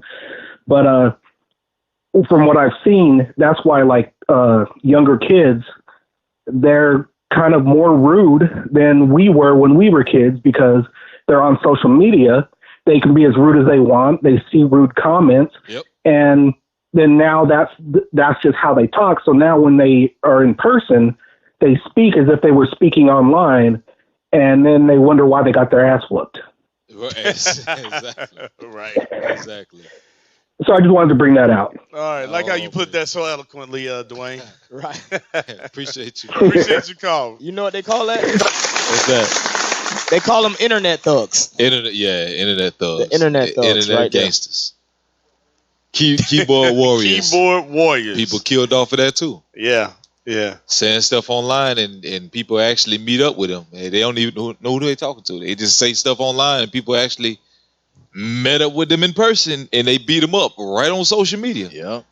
Seen videos like that too. Some milk. Yeah, that's how they do it now. They set up the fights or set you up to get jumped on social media. You know, that goes back to what Christ said. You know, by what you type, you shall be justified, and by what you type, you shall be condemned. Yeah. Hey, that's heavy. When we look at these images, they're nothing but idols. Right. When you look at Tumblr, when you look at Instagram, Facebook, right? Because believe it or not, the first thing we do, a lot of times in our people, the first thing we do is get on Facebook or Instagram. Right. The first thing we talk to is our people on social media. But way before we send up prayers, that's the first thing we do. Exactly. And that's the last thing we do before we go to bed. Right. It's a heavy thing. I remember somebody telling me one time that they was on Facebook while they was using the restroom till their legs fell asleep. Dang. I'm like, dang, brother. Like, first of all, why are you telling me that? Second of all, second of all, how you do that for so long that your legs fall asleep? Hey, officer, you know what's heavy about you saying that? Because all of us have a little bit of that in us, and that's what's been bred here in America, because it's certain sites that you ain't even got to look at your keyboard no more. You can just do, and then it pops up. Guess what? ESPN, whatever you want, World Star, whatever you want. You just know it by heart. You might visit a few sites. That's what you constantly go to. So Esau set it up that way. They know, okay, this is what you're going to feed your spirit. We'll gladly chauffeur it here on a silver plate for you. Hey, officer, don't look. You a millennial. Don't pull them. Try to say all of us. All right, don't put me in that category. All right. Hey, all right. Hey, the millennials. He get a newspaper. He get the newspaper. That's right. I grew up on a newspaper. You're right. Hey, you had to know how to spell. We ain't had no spell check, right? You know what? But this is the difference between the generation that has iPhones and the generation that grew up on jitterbug phones. So you know what I'm saying? It's a difference. Hey, jitterbug is a new thing in the earth, honey. You got a jitterbug. Yeah. I had Mavis Beacon. What y'all know about that? Yeah. What? Yeah, Twitter that. Say what? All right, let's go ahead and read. It says social media use. In 2016, Pew found that 79% of adults who are online in the U.S. use Facebook. Instagram came in second with a distant 32% score. This year, Pew asked a different question. Instead of looking at online adults, they reported data about all U.S. adults. By this metric, Facebook held steady at 68% of all adults in both 2016 and 2018. However, Facebook came in second this year. Pew reported that 73% of all adults use YouTube. Use what? Use YouTube. You see how YouTube is blown up? Wow, read on. Whether or not YouTube topped Facebook in 2016 is unknown because Pew didn't include Google's video channel in its 2016 survey. All the other social media platforms Pew included in this year's survey came in far behind the two leaders. The other platforms in descending order were Instagram, 35%, Pinterest, 29%, Snapchat, 27%, LinkedIn, 25%, Twitter, 24%, and WhatsApp, 22%. All right, so now let's go to the next article where it breaks down social media preferences vary by race and ethnicity. You got to know Esau does a diligent search. Right. You're a white man. Matter of fact, while they pull that up, can we get that? Let's get that in Psalm 64. He does a diligent search. Esau breaking this social media thing down, bro. The book of Psalm, chapter 64 and verse 4. That they may shoot in secret at the perfect. Get the chart. Psalm chapter 64 verse 4. That they may shoot in secret at the perfect. Suddenly do they shoot at him and fear not. They encourage themselves in an evil matter.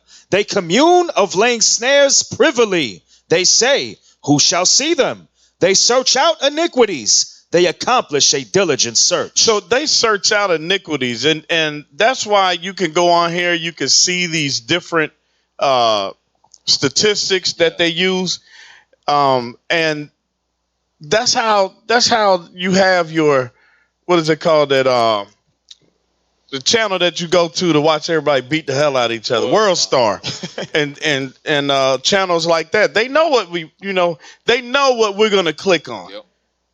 All right, let's read that. Let's see what kind of uses blacks and Latinos have on the internet.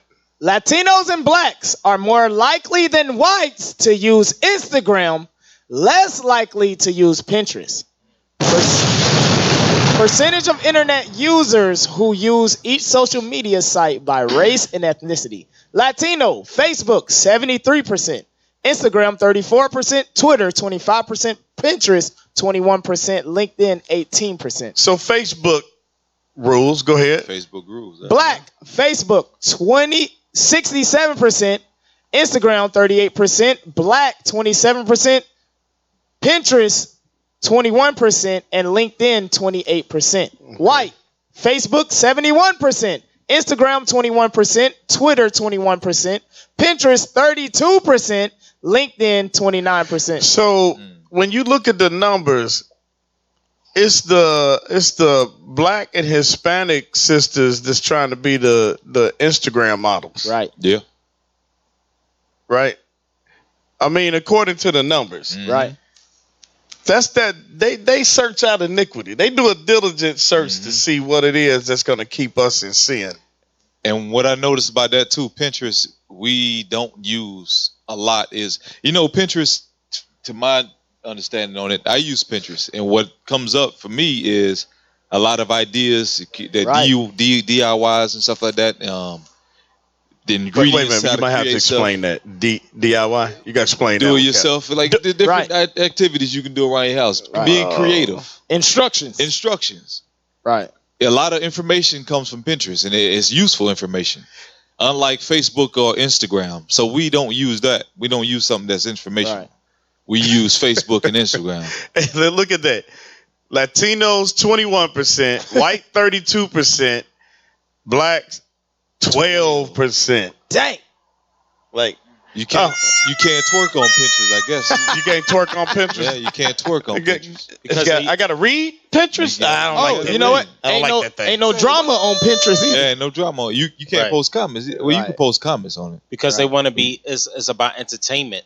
Yeah, it's not. It's you're using social media is using you. You're not using social media. Oh, okay. So that's what's happening. They're not using social media. They're being used by social media. We're gonna do that topic. That's right. Android. I like that, Professor Daniel. Go to Titus chapter 1 and verse 15. They took me out the basement. That's right. He's out the basement now. Titus chapter 1 verse 15. In regards to the social media, because all these things could be used for good. I mean, YouTube, really? Like, you can produce so much more on YouTube. I learned, never mind, I ain't gonna say that, but you can learn a certain amount of skills on YouTube. Right. You know, computer skills. You can learn how to build a house. You can learn irrigation. You can learn, all these things on YouTube, and that's the highest. That's crazy. And when we're looking at it now, we see the things that are being produced. Like you said, the challenges. You got twerk challenges. You got knock people out challenges. Drinking challenges. It's crazy. Backyard fights. Right. Read that. Titus chapter 1 verse 15. Unto the pure, all things are pure. Right. To the pure in spirit, guess what? We will use these things for Twitter. We will use Pinterest. We will use Instagram, Facebook for pure things. So you really have to examine yourself. What am I looking at the most time that I'm on the internet? Am I pure? Do I like drama? Do I like laughing at when people get hit by trains and things like that? Keep reading. But unto them that are defiled and unbelieving is nothing pure. Right. You're not going to use it for pure good. You're not going to use it for pure intention. So if, we find ourselves using these social media platforms to do, ungodly things, our spirit is impure. Right. Like we got some brothers and sisters online saying they use the internet for good. That's all praise to the Most High for that. For that. That's what it's supposed to use. Right. Clap your hands for yourself. The irony behind that, though, is a lot of times from what I heard from, like Oskimio said, the millennials that I'm around, they say we don't have enough positive images on social media. But then it's time to ask yourself, what positive images are you creating? Right. Because everybody want to complain, oh, we don't see this, we don't see that. I want to see more black couples, this and that. But yet, what are you posting? Message. Even we were discussing this before, like with the Bible apps. Yes. Right. How they're adding books and they know the curiosity of Israelites. I don't want what's already given to me to keep the commandments so that I can get the kingdom. I want some deep esoteric knowledge. And I use that word because I actually heard a brother he was trying to break down something and I'm listening to him and I'm like, bro, that doesn't make any sense. What you're saying. You know how when brothers get into, no, you got to know the 9 levels of knowledge and stuff like that. Yeah.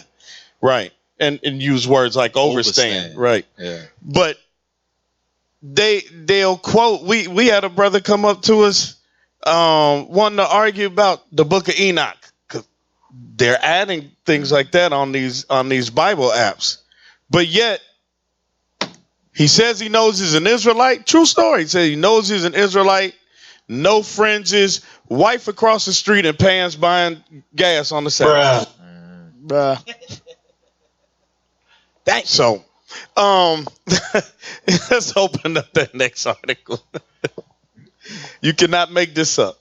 It says the history of social media, social networking evolution. Hey, blow that up, man. That thing is super small. Blow that up. Social media has become an integral part of all of our lives. You heard that, Oskimio?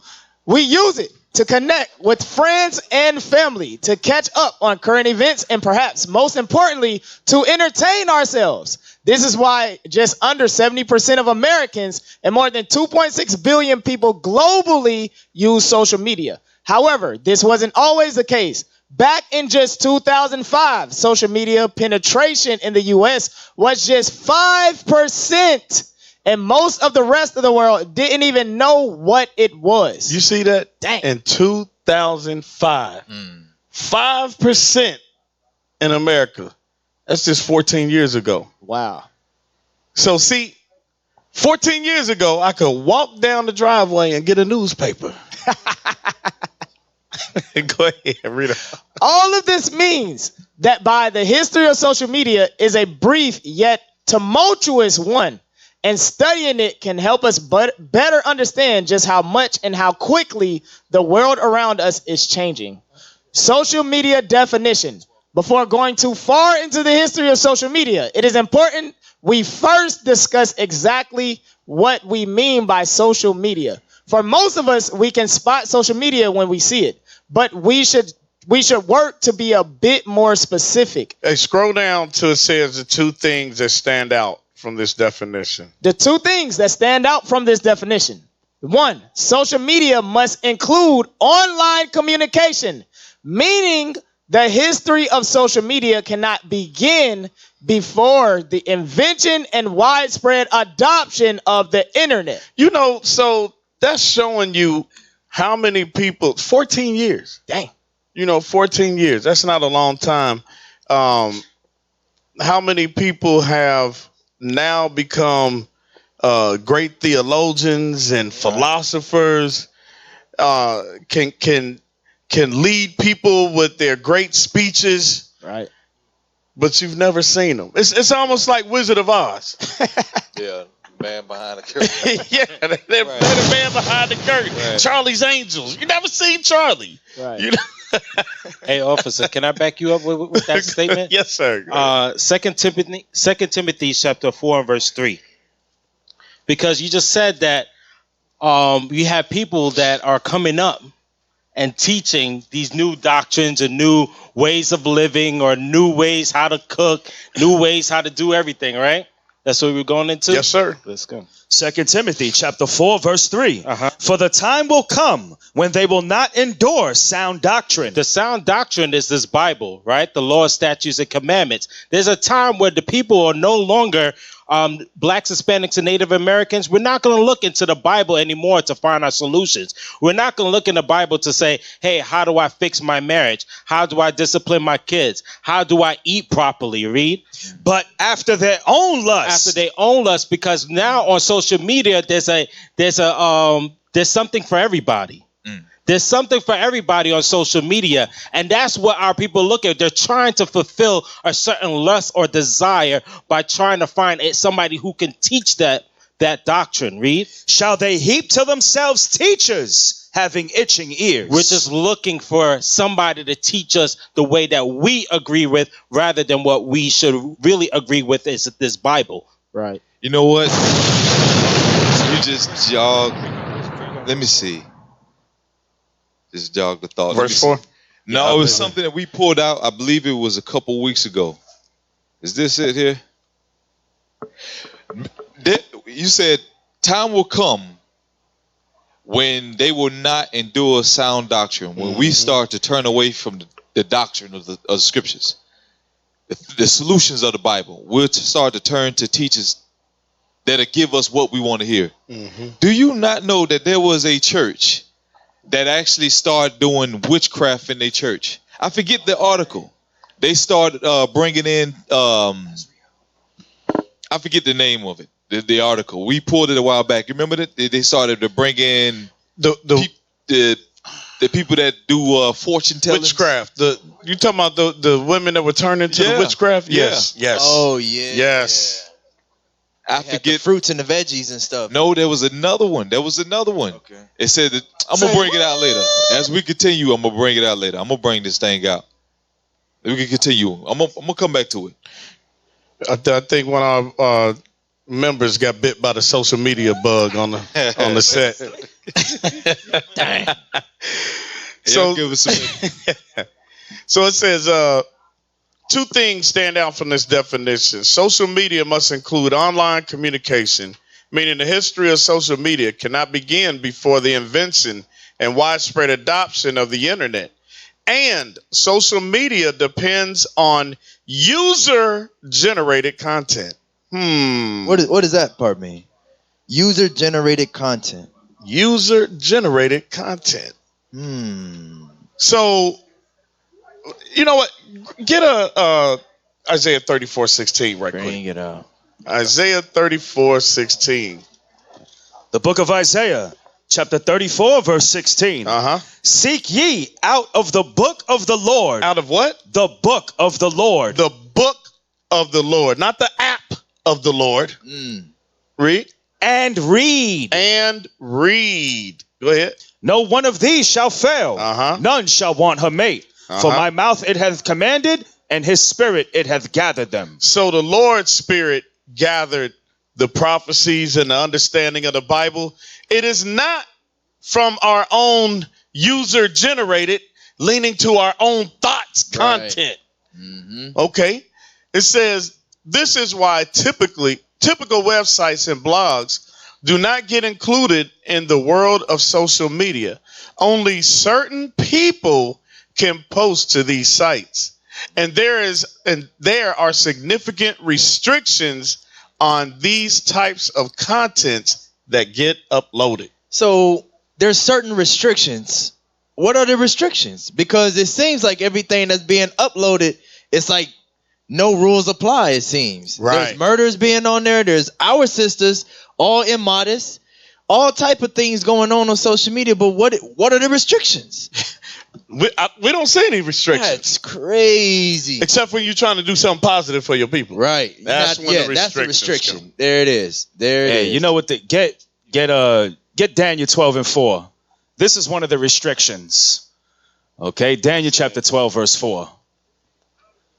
Because it said generated popular results or whatever, right?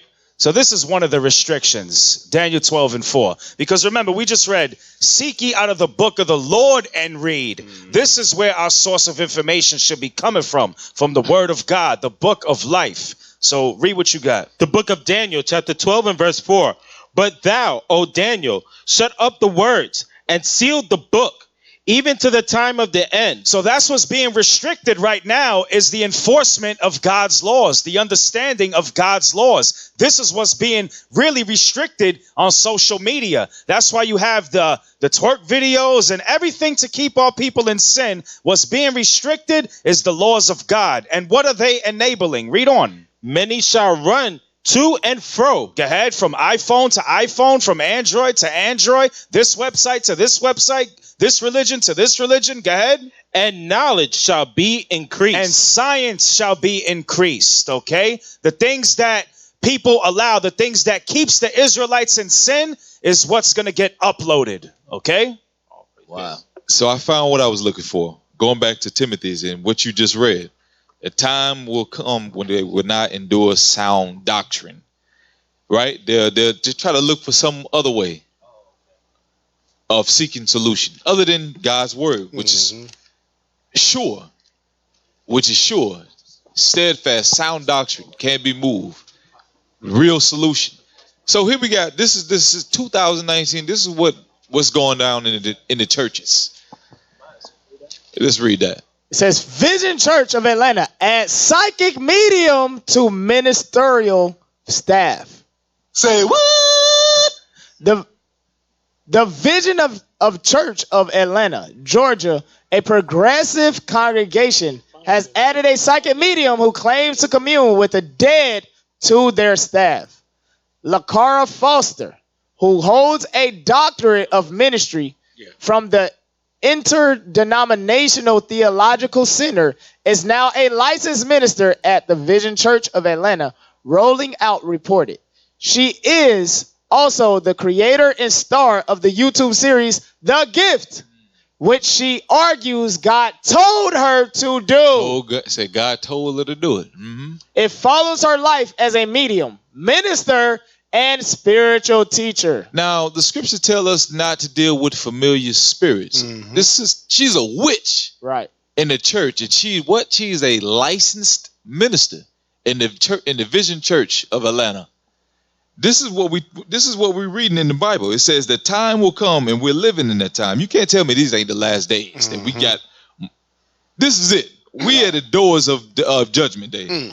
It says, for the time will come when they will not endure sound doctrine, but after their own lust shall they heap to themselves teachers having itching ears. Now, for the church to get to the point where they administered a medium to come into the church, I already know that the sound doctrine wasn't there for her to eventually avoid it. But to get to this, that I know at one point in time, they at least acknowledged that, you know what, we can't deal with sorcery. We shouldn't steal. The common laws, they might not be familiar with the feast days and the dietary law. A lot of Christian churches are not. But for us to get to this point, even in the Christian church, shows us how far we are in prophecy. Right. For them to do some witchcraft and openly do it, and have members come to her, say, you know what, I want to speak to my great grandmother. I just feel like I have to say something to her. And you come to the church and she say, this is what she's saying. Right. That's we are at the days of judgment. We're talking about end time prophecy. That's crazy right there. Just want to bring that out. That ain't got nothing to do with social media, but it's just it's crazy. Can I bring a scripture out on that as well? Let's get Psalms chapter 103 and verse 20. Because we hear that a lot where people say, God told me, God said. Well, let's see what the Bible says about that. Psalms chapter 103 verse 20. The book of Psalms chapter 103 verse 20.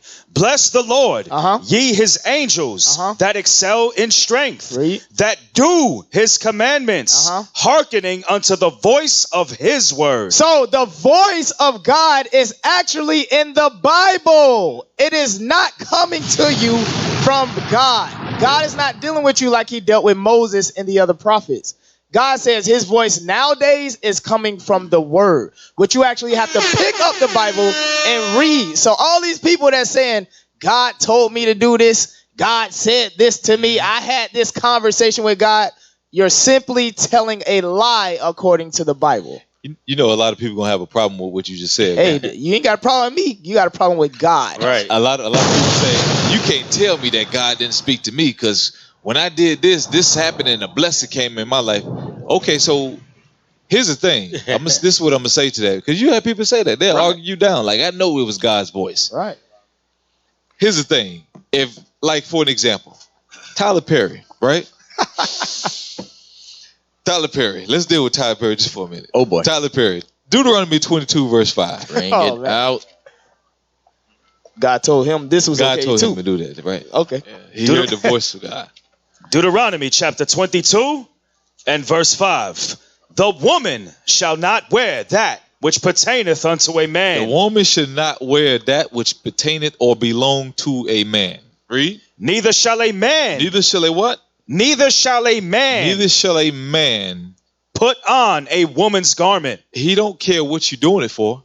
He don't care if you playing a movie or it's just acting. You gonna take it off with it in the next hour. It's just role play. He said, don't put on a woman's garment. So you can't tell me God's voice, he told you to do that. And they'll give you this sob story where I had nothing and God, this is my way out of it. God blessed me to be where I am today, and this is what I had to do. God gave me the talent and the gift to act and make people laugh. That wasn't the voice of God. And the God would make you cross-dress. sing. Yeah, cross-dress. He wouldn't make you do some abomination, because you read on, it says all that do so an abomination. Why would God put you in a situation like that to make you an abominable? He wouldn't do that. For you to say that, for you to say that, what you're saying is God told me to sin. He gave me license to sin, which he did. Right. We can read that in the Bible. Right. It says at any point he didn't give any man license to sin. Let's read that real quick. I got you. Sirach chapter 15 verse 20. Because you hear this all the time, God's voice. You got a lady that ran from the police and they stopped and it's like, what are you doing? Right. God told me to keep driving, so don't stop. Literally, you Say, got the lady did that. Kept Jesus, going. take the wheel. Crazy. Sirach chapter 15 verse 20. He hath commanded no man to do wickedly, neither hath he given any man license to sin. He haven't given any man license to sin. We got to be careful with that whole thing. When somebody talking about, yeah, God told me to do something, you got to watch that spirit. A lot of people come out saying that stuff. That ain't the voice of God you're hearing. You got another one. There's another article that came out. Again, this has nothing to do with social media, but we got to talk about it since we already discussing it. There's another brother that killed his wife and his child, saying God told me to do it because he felt as though she stepped out on him, something like that. I forgot the case, but he said God told him to kill them all. Brothers and sisters, listen to me good. That spirit that the Most High, when the Most High God was dealing with the prophets back then, when they actually heard the voice of the Most High God, he was doing that back then. We're not on that level today. I know that makes you upset. Why can God do that to us today? He ain't doing it that way. Today is based off faith. You don't need to hear the voice of God literally to believe in him. You read his words. These things are affecting us in our lives. We read the curses. We know that we see these things happening. Right. That's your evidence right there. That's the voice of God speaking. That's the voice of the Most High speaking to you. We don't need no real evidence of it. We got to stop playing games. We got to read this Bible for real. Hey, stop trying to wait on the voice. Cap. I want to go back to that witch real quick. That one witch in Atlanta, right? We got another sorcerer up there too, named Prophet Joshua Holmes. Oh man, said God heard him too. Oh yeah, okay. Bruh. I want to talk about that one sister in Atlanta really quick. Why the Bible actually outlines everything, right? Why did they bring a witch into the church? Like you had touched on it a little bit. They knew at first that it was wrong. At one point, they knew it was wrong. Let's get it real quick. 1 Samuel. Chapter 28, we're going to start at verse 3. We're going to read a little bit fast. Come on. The book of 1 Samuel, chapter 28 and verse 3. Now Samuel was dead, and all Israel had lamented him and buried him in Ramah, even in his own city. And Saul had put away those that had familiar spirits and wizards out of the land. So at first, Saul, he said we're going to get rid of familiar spirits, those that got it, and those that do wizard and witchcraft in the land. Keep reading. And the Philistines gathered themselves together and came and pitched in Shunem. And Saul gathered all Israel together, and they pitched in Gilboa. So a battle was coming against Israel. Read. And when Saul saw the host of the Philistine, he was afraid, and his heart greatly trembled. And when Saul inquired of the Lord answered him not. The what? The Lord answered him not. Come on. And neither by dreams, nor by Urim, nor by prophets. Then said Saul unto his servants, seek me a woman. Seek me a what? Seek me a woman that have a familiar spirit. That have a familiar spirit. So that's the same thing that was going on in here. The churches ain't getting no answer from the Most High. Right. They don't understand any of the prophecies. They don't understand Deuteronomy 28. They don't know how to keep the commandments. They don't know how to use the commandments to get understanding. And so now they got to bring in a witch that has familiar spirit. Hey, officer, that was heavy, that what you just said, because it seems like evil entered into the church, right? Right. Read that Proverbs 19:23. The book of Proverbs, chapter 19, verse 23. The fear of the Lord tendeth to life. So the fear of God, to keep his commandments, tendeth to life. This is how you get life, by fearing God. Go ahead. And he that hath it shall abide satisfied. Read. He shall not be visited with evil. That's how you know that church does not fear God, because they were visited with evil. If you fear God, you shall not be visited with evil. Absolutely. Can I get one scripture also? I know we on this topic, but this is a hot topic. Isaiah chapter 30 and verse 1. Triple stackers.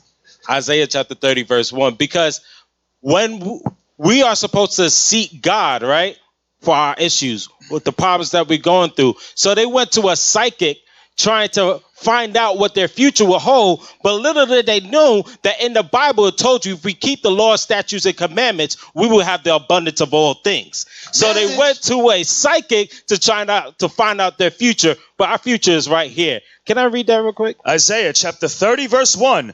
Woe to the rebellious children, saith the Lord. It says woe, meaning destruction. Bad things will happen to rebellious children that do what? That take counsel, but not of me. See that? They didn't take counsel of God. They didn't seek ye out the book of the Lord to read, to find out what the future will hold. How can we solve our problems? But what did they do? And that cover with a covering, but not of my spirit. So the spirit that she was rolling with was the spirit of Satan. That's the spirit they were dealing with. They was dealing with that psychic spirit, read. That they may add sin to sin. So they're going to continue to sin, and that sin is going to lead them to destruction and death. That's right. Dang. All praises, all praises. So let's pull up the next warlock. Vessel Day. With social media warlock. Wizard. The gargoyle. Come on, press play. Yeah, you had it. What you doing? Press play. Oh, this. Your mother outside, Jesus said, my plan is to do the will of the Father. That's my mother and my father. Saints, do y'all hear that? Listen, saints. This is my office. Listen. Do you hear? Do you hear? Listen. Listen. He a lying ass motherfucker. Listen.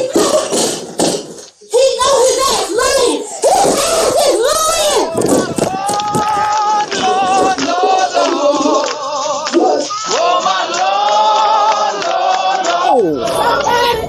He needs some milk. It says, listen, Y'all go help him, hold on, go y'all. back a little bit. Oh, there it is. He having a seizure. I bet you. No, he needs some milk. It says, on the comments of it, says, I'm getting the divorce. God told me to. And then it says that I'm a demon and something else it said. But then his wife came back on and said, yeah, he hacked into my account. He's actually typing this. I'm in a remote area. So he was typing some of this stuff and making it look like it was his wife. Exposing herself to be a demon. Bearing false witness right there, too. That's sin to sin. But you know the crazy thing is, he's still doing YouTube ministries. Wow. And he got people actually changing their names after him. What? Jennifer Holmes, Marvin Holmes, after his last name. Wow. Like, and one lady actually came in the church and said, you are the spirit of Jesus Christ. And that now everybody's saying the same thing, that he's Christ. That's what he's saying. That's crazy. He ain't rebuked nobody in there. What are y'all saying? Christ. I'm leading y'all to Christ. He didn't say none of that. He's taking it. He love it. They're trying to say that his man is Christ. And we read about that in Matthew 24. But again, that ain't got nothing to do with top. We're going to come back to that. Hey, look like he we had put a a lot of last days things that are going on. He looked like a sodomite to me. Right. That's just me. So we getting towards the final portion of the show. Let's take a quick commercial break. All right, so go ahead and play that men's conference promo.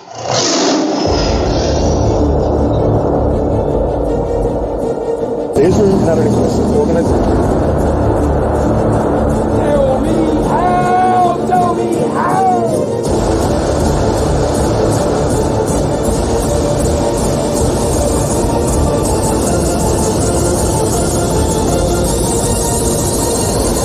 Organization Israel United in Christ, spreading the teachings and history of the Bible.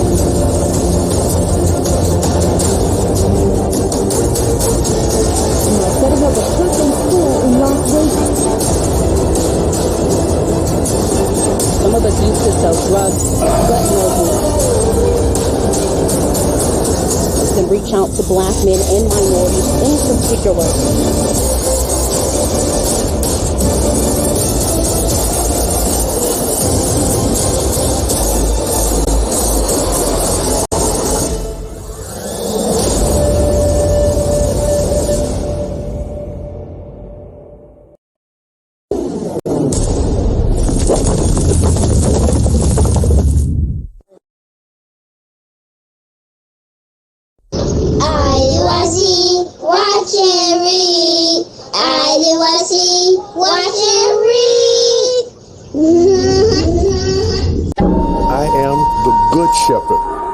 And know my sheep, and am known of mine. As the Father knoweth me, even so know I the Father. And I lay down my life for the sheep. And other sheep I have, which are not of these fold. Them also I must bring, and they shall hear my voice. And there shall be one fold and one shepherd.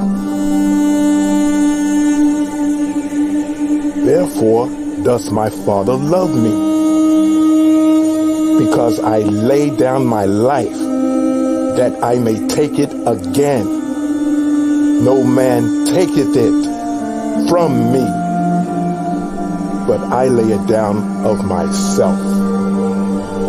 I have power to lay it down, and I have power to take it again.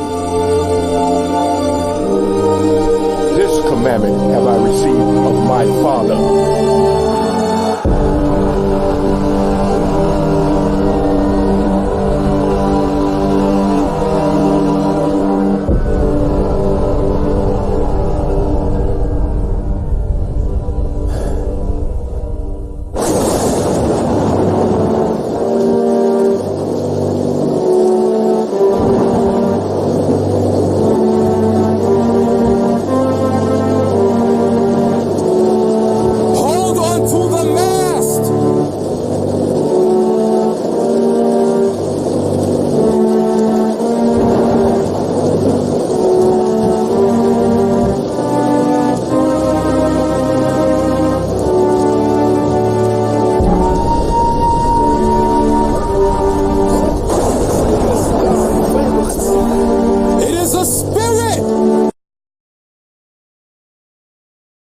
Yeah, y'all, little teaser alert. Little teaser. Go check it out. Go check it out. It's on YouTube. Watch It's and on read. YouTube. I'm watch and read. After Faith Upon the show. Waters. Right.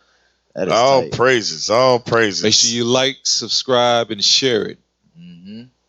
That's the imagery our children need to be seeing right there. That's right. You know, that's right. Forget vegetables jumping around. You know, Right. vegetables singing and jumping. We need Damn to be baby shark. Yeah, Right. Baby Shark. The hell is this?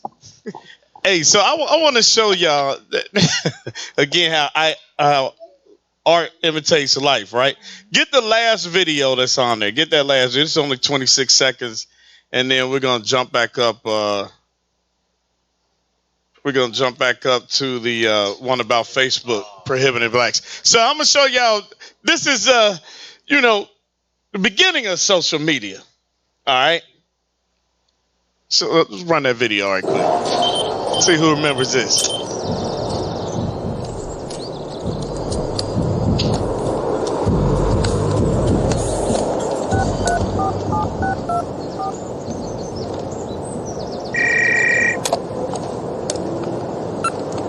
Hello? Hey, yo, man, you paged me? Yeah. You ready to be out? Yeah, let's move. All right, bet.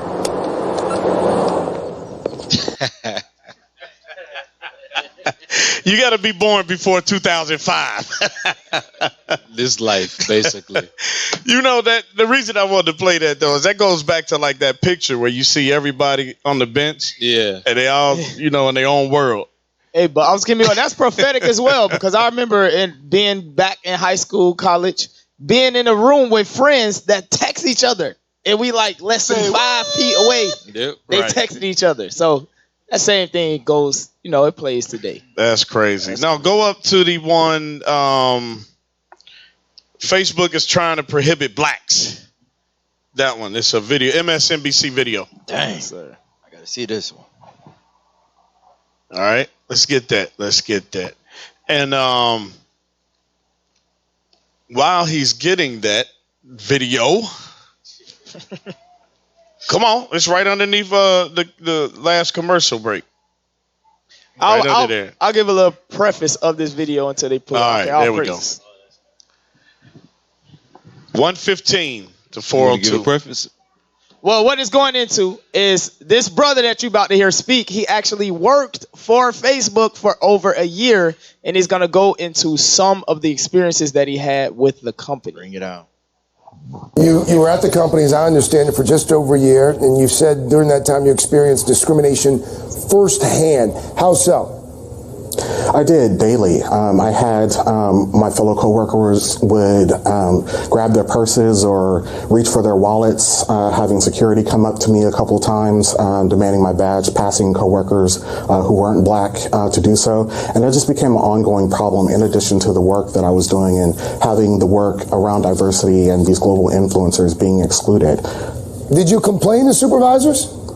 Oh, absolutely, absolutely. As you can tell, I'm a very vocal person, and I wanted to make change, especially recognizing that it wasn't just me who was having this problem. As Facebook has said, they have many people around the company who are working in the diversity space, who are working to grow our employee base and also to do some of the initiatives that I did in my role. But they're being disenfranchised on a systemic level, and so it makes it very, very difficult for Black employees to believe in the company if this is happening all across the company. You write in part that Black people are one of the most engaged demographics on Facebook, but despite that, quote, Black people are finding that their attempts to create safe spaces on Facebook for conversation among themselves are being derailed by the platform itself. Non-Black people are reporting that what are meant to be positive efforts as hate speech, despite them often not violating Facebook's terms of service.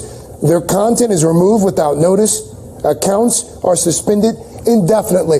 What does Facebook need to do to fix this? So Facebook needs to introduce more cultural competency in their work.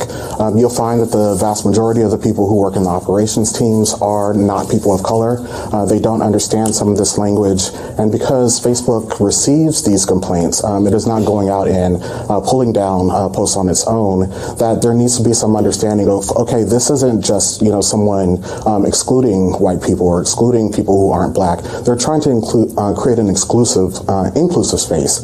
And Facebook needs to be able to support that if it wants to build communities. How much of this is about Facebook not simply having enough people on staff that look like me and you?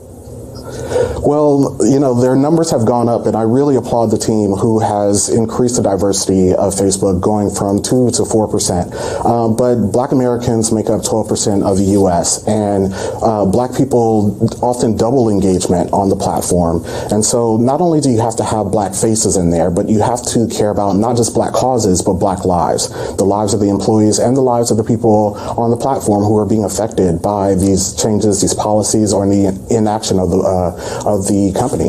Mark Lucky, I enjoyed our conversation. Right. That's if he's not already fired. Captain. Right. Yeah, he's done. He's done. He went from Facebook to Black Book. I mean, he's blacklisted from he can't use social media no more. Blacklist. Yeah, there we go. So these are not even just accusations that this brother is making. He's saying he's seen this thing with his own eyes develop. How the company is dealing with certain things. He worked for the company. Mm-hmm. He may have had to be one of those ones to actually suspend somebody's account indefinitely. Just for, you know what? Let's make a group for Black folks trying to eat healthier. Esau says, no, we don't want that. White people aren't involved. Delete them all. What our people have to understand is, like he said, cultural diversity. Esau doesn't hear none of that. Right. Okay. Esau doesn't need cultural diversity. Okay. That's not something that I mean, they write it into the laws, but who's the ones that enforcing the laws? You're a white man. Give me Amos 1:11, and then we're gonna go to this next video. Hey, also, their cultural diversity is St. Patrick's Day. That's their cultural diversity. Yeah. Christmas, where you go kissing on the Black woman you've been looking at. Put the Yule log of what's that? New Year's. The mistletoe. Thank you. Okay. Put the mistletoe up and go kiss on all the Black people. Right. That's what they, Yeah. Hey, officer, the proof that they don't need diversity is that shooting that we just saw the other day. The 20 people that they killed. That's the proof. Right. They don't want you here. Yeah. That's heavy. The book of Amos, chapter 1, verse 11. Thus saith the Lord, for 3 transgressions of Edom. And if you don't know who Edom is, he is the so-called white man, which is actually red, that owns Facebook, who the brother was referring to. Go ahead. And for 4, I will not turn away the punishment thereof, because he did pursue his brother with the sword, and did cast off all pity, and his anger did tear perpetually, and he kept his wrath forever. So his anger is a constant anger towards us. You know how he's chasing that brother with the sword today? Hey, he gonna, like you say, blacklisting. Like you out of here, And anybody that I know that you try to work for, I'm going to tell them how much of a troublemaker you are. You remember, hey, that's how Trump did when he was talking about Kaepernick. Right. He said, let me call up all my buddies, the owners. Yep. You know, he's like, hey, I can keep you from working for anybody. Because that's what they do. Forever. That's how Esau shoots at the poor secretly. That's what they do. So we're gonna so social media saviors. Some people turn to social media for advice, like love advice or marital advice. Right. Now remember, it's only been around since 5% of it since 2005, right? Right. So now you got a lot of crazy people that their own doctrines that shouldn't have internet. Just don't own a computer because we about to get an example. Go ahead and break this down, Cap. Go ahead and play what we playing it should be timestamped. Now I agree with suspending their account. I agree with that. Man, it already looked bad. Look at his eyes. Right. I agree with suspending their account. All right. But whatever. Okay, so we're going to talk about how marriage does not benefit black women. And I might do another video fleshing this out a little bit better. But I thought it would be great to talk with a black man about this. Because this is a topic that I have been meaning to get around to doing. And let's just go ahead. Let's just do it off the top of the head. And then we will do the more like, here are my show notes with research topics, poet bullet points, PDFs, and journal entries. You can go read video stuff. But right now, we're just going to have a conversation. So hold on. This past week on Twitter, it's kind of popped off that the discussion about marriage not benefiting women as a whole, right? And I have said this before in a video, that marriage, for the most part, the current American institution of marriage does not particularly benefit black women. And I wholeheartedly believe that. Now, I'm going to preface this by saying this is not at all to deter people from getting married or to suggest that if you find yourself in an equitable relationship and you desire marriage and that's what works for you and that's what you want, that you should not, or that you have to rethink wanting to marry your partner. But it is to suggest that we as a whole need to deprioritize intimate partnerships as somehow the supreme winning in life. We need to kind of understand the value of diverse relationships in our life. In that family, community, career, acquaintances, friends, we have other relationships that are also add great bounty to our life, and to not simply center ourselves around this idea of marriage being the end game. Oh, it's time for me to say something? Yeah, go ahead. I just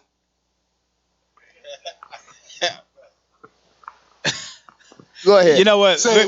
Because we have to see what God said. Let's get 1 Timothy 5:14. Okay, because her first statement was how it doesn't benefit a black woman to be married in this society. Hold on, before you read that, look what it says on the bottom. Let's argue marriage doesn't benefit black women.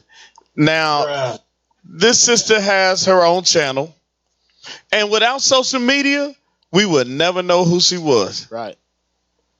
But somewhere you'd hear a sister that's been infected by this garbage that she's talking. Itching ears. 20,000 views. 20,000 views. Right, like you said, itching ears, because there's a sister out there right now that feels the same way, and now she has a partner in crime. Right. 194,000 people. 194,000 you go girls. You might have to play that longer. The book of 1 Timothy, chapter 5 and verse 14. So let's see what God says about if the black woman is supposed to marry or not, or the black Hispanic woman. Go ahead. I will therefore that the younger women marry. So God says that the younger women marry, the so-called black women, the so-called Hispanic woman, that they marry. Go ahead. Bear children. Guide the house. Go ahead. Give none occasion to the adversary to speak reproachfully. So whether or not, if the adversary is going to speak reproachfully if she chooses to be single and not be guided by an Israelite man who's keeping God's commandments, or the adversary is going to speak reproachfully if she chooses to sleep around from man to man. Because God says, he's going to plead with them for those who don't do this. God is not going to argue. He's going to plead with them by war, through violence and bloodshed, for the people, for the women who have this mentality. Now, okay, real quick, I got two things about what she said. The first one is, she said that you have to deprioritize marriage and prioritize family. How can you prioritize your family when family starts with what?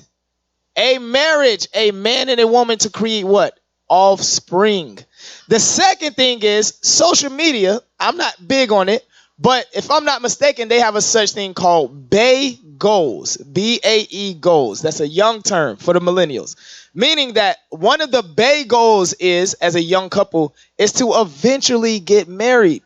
So honestly, even though she's saying this is what she really feels, there's many people who feel contrary to her out there in social media as well. They understand the fundamentals that me and this guy, our goal is to get married one day.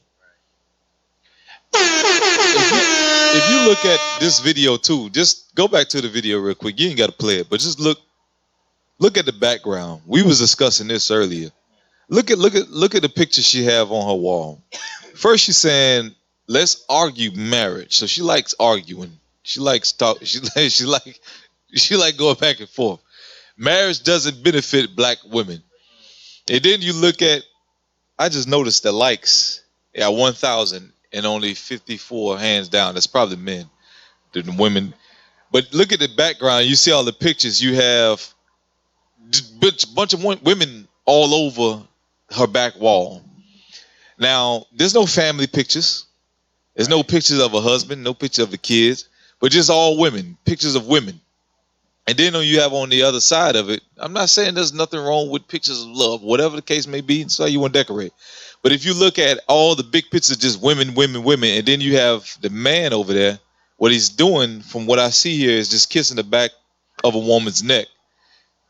What it shows is that it's a glorifying of women. That's what it shows. Glorifying women. I don't know what the side of her head say. I guarantee it's something ratchet, but you can see that this is the advice that people love in this world. You're talking about 194 subscribers. This is America. Kev, you know why you see what type of spirit she's in. Yeah, absolutely. You know why that is, though? It starts with the man. It starts with the man, because if they saw us the way that the man is supposed to be, then marriage would absolutely benefit our sisters here, even in America, right? Even in Babylon. Yeah. Like the scripture says, get this real quick, Micah chapter 7 and verse 10. Because the scripture says that the man shall be more precious than the golden wedge of Ophir. They don't see us like that. There was this one sister back in the day. You remember she was on the news and she was saying a white Jesus is not going to save our black children. She had the sign. She was like, a white Jesus is not going to save us. And all the men was back watching. All the men, supposed to be leaders, was listening to this sister and not saying anything. I'll have to find it. You got to find that. Go to Micah chapter 7 and verse 10. This is a prophecy for the sisters that see us this way. The book of Micah chapter 7 verse 10. Then she that is mine enemy shall see it, and shame shall cover her that said unto me, where is the Lord thy God? Right, they shall see it. They're going to see us change into that pure gold, because now they see us as the enemy. They want to crossbreed and do all these certain things, and marriage ain't beneficial to them. They see us as their enemy, but they will see our change. Read. Mine eyes shall behold her. Then we're going to see her when the Lord comes as what? Read. Now shall she be trodden down as the mire of the streets. Right, as the mire of the streets, because no sister can get into the kingdom with this type of mindset. So the Lord says that those sisters that see themselves as our enemies, that don't see the pureness in the black man, black and Hispanic man, the Lord's going to put them to death. That's a heavy thing. That's heavy. Now, they're married, right? I'm not 100% sure. I don't think she's married. Yeah. I didn't see a wedding ring or anything like that. Well, she don't believe in marriage. Oh, yes, right. She don't believe in marriage. Hey, do we have time for one more scripture on this? Nope. We gotta close it down. We gotta close it down. Yeah. Cap gonna get the last word, and then we are out with the last video. We gotta close it out. See, that's why I get fast. So for the closing of this, I guess we all realize now social media is not right. It's not unless you're using it lawfully, unless you're doing the right things with it. But it is something where it is used to not only to degrade, and it shows you that our people don't have their own mind. We're living in a controlled environment. You might think that you are in charge. You turn on your computer, you putting out the message, but you being controlled. They allow you to do that. We see that with the people they ban off of Facebook. So if they didn't want you talking stupidity online, like she's saying, marriage ain't beneficial. This is why we got baby daddies and baby mothers everywhere. If you continue to talk like that, this is what they agree with. This is what they allow. This is what they want you to do. And other than that, if you're saying something right, you're trying to help your people, they're going to ban you. So you really don't have control over your life, though it seems that you do. So the message of this radio show was just to update you on where we are in time, to show you that there are internet or social media saviors out there. Don't believe everybody's face over the internet. There's only one savior. That is Christ. That's who the Most High God sent to save Israel from their sins. That's the savior. And he wasn't a social media prophet. He went out to the street. He went out throughout the highways and the byways as he commanded his men that followed him to do. So we pray you got something out of it. We'll be up same time next week. Next Sunday, 6 o'clock. You have now tuned in to the Lion's Den radio show. We appreciate you tuning in, with supporting us, calling in, asking questions. We thank you all. And Most High in Christ bless. Shalom. Shalom. Shalom.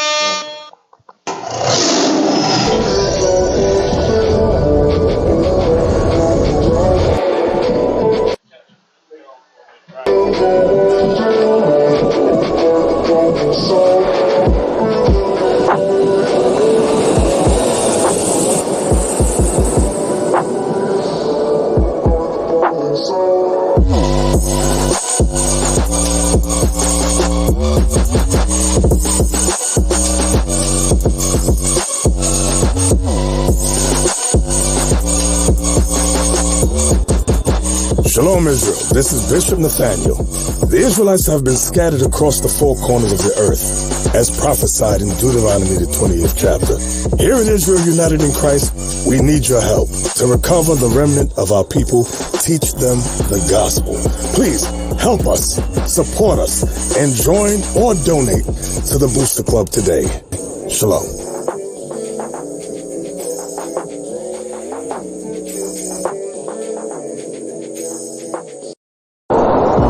Listen, I'm tired of dealing with all these problems.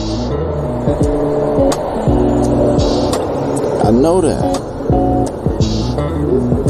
Look, I got way too much on my plate right now.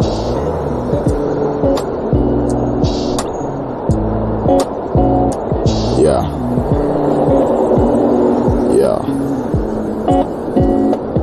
Listen, hey, I'm gonna have to call you back.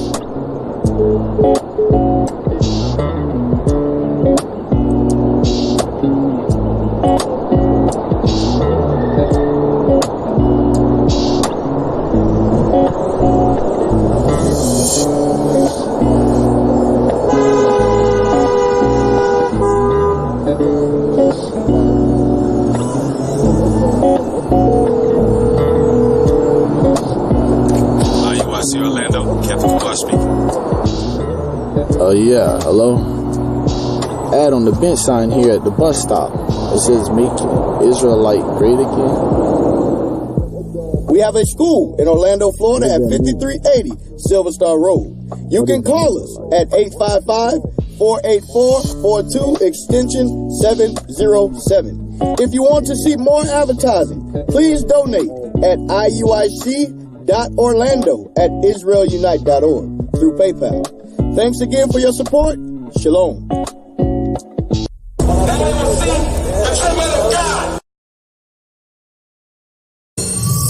Shalom. This is Bishop Nathaniel of Israel United in Christ. Please subscribe to our YouTube channels. Stay up to date with our latest events, music, and classroom lessons.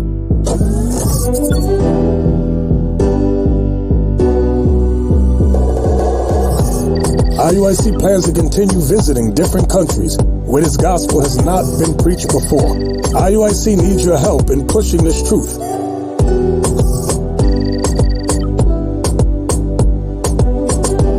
So join us.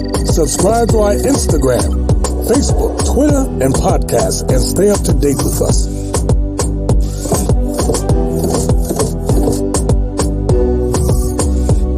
For more information, please visit www.israelunite.org.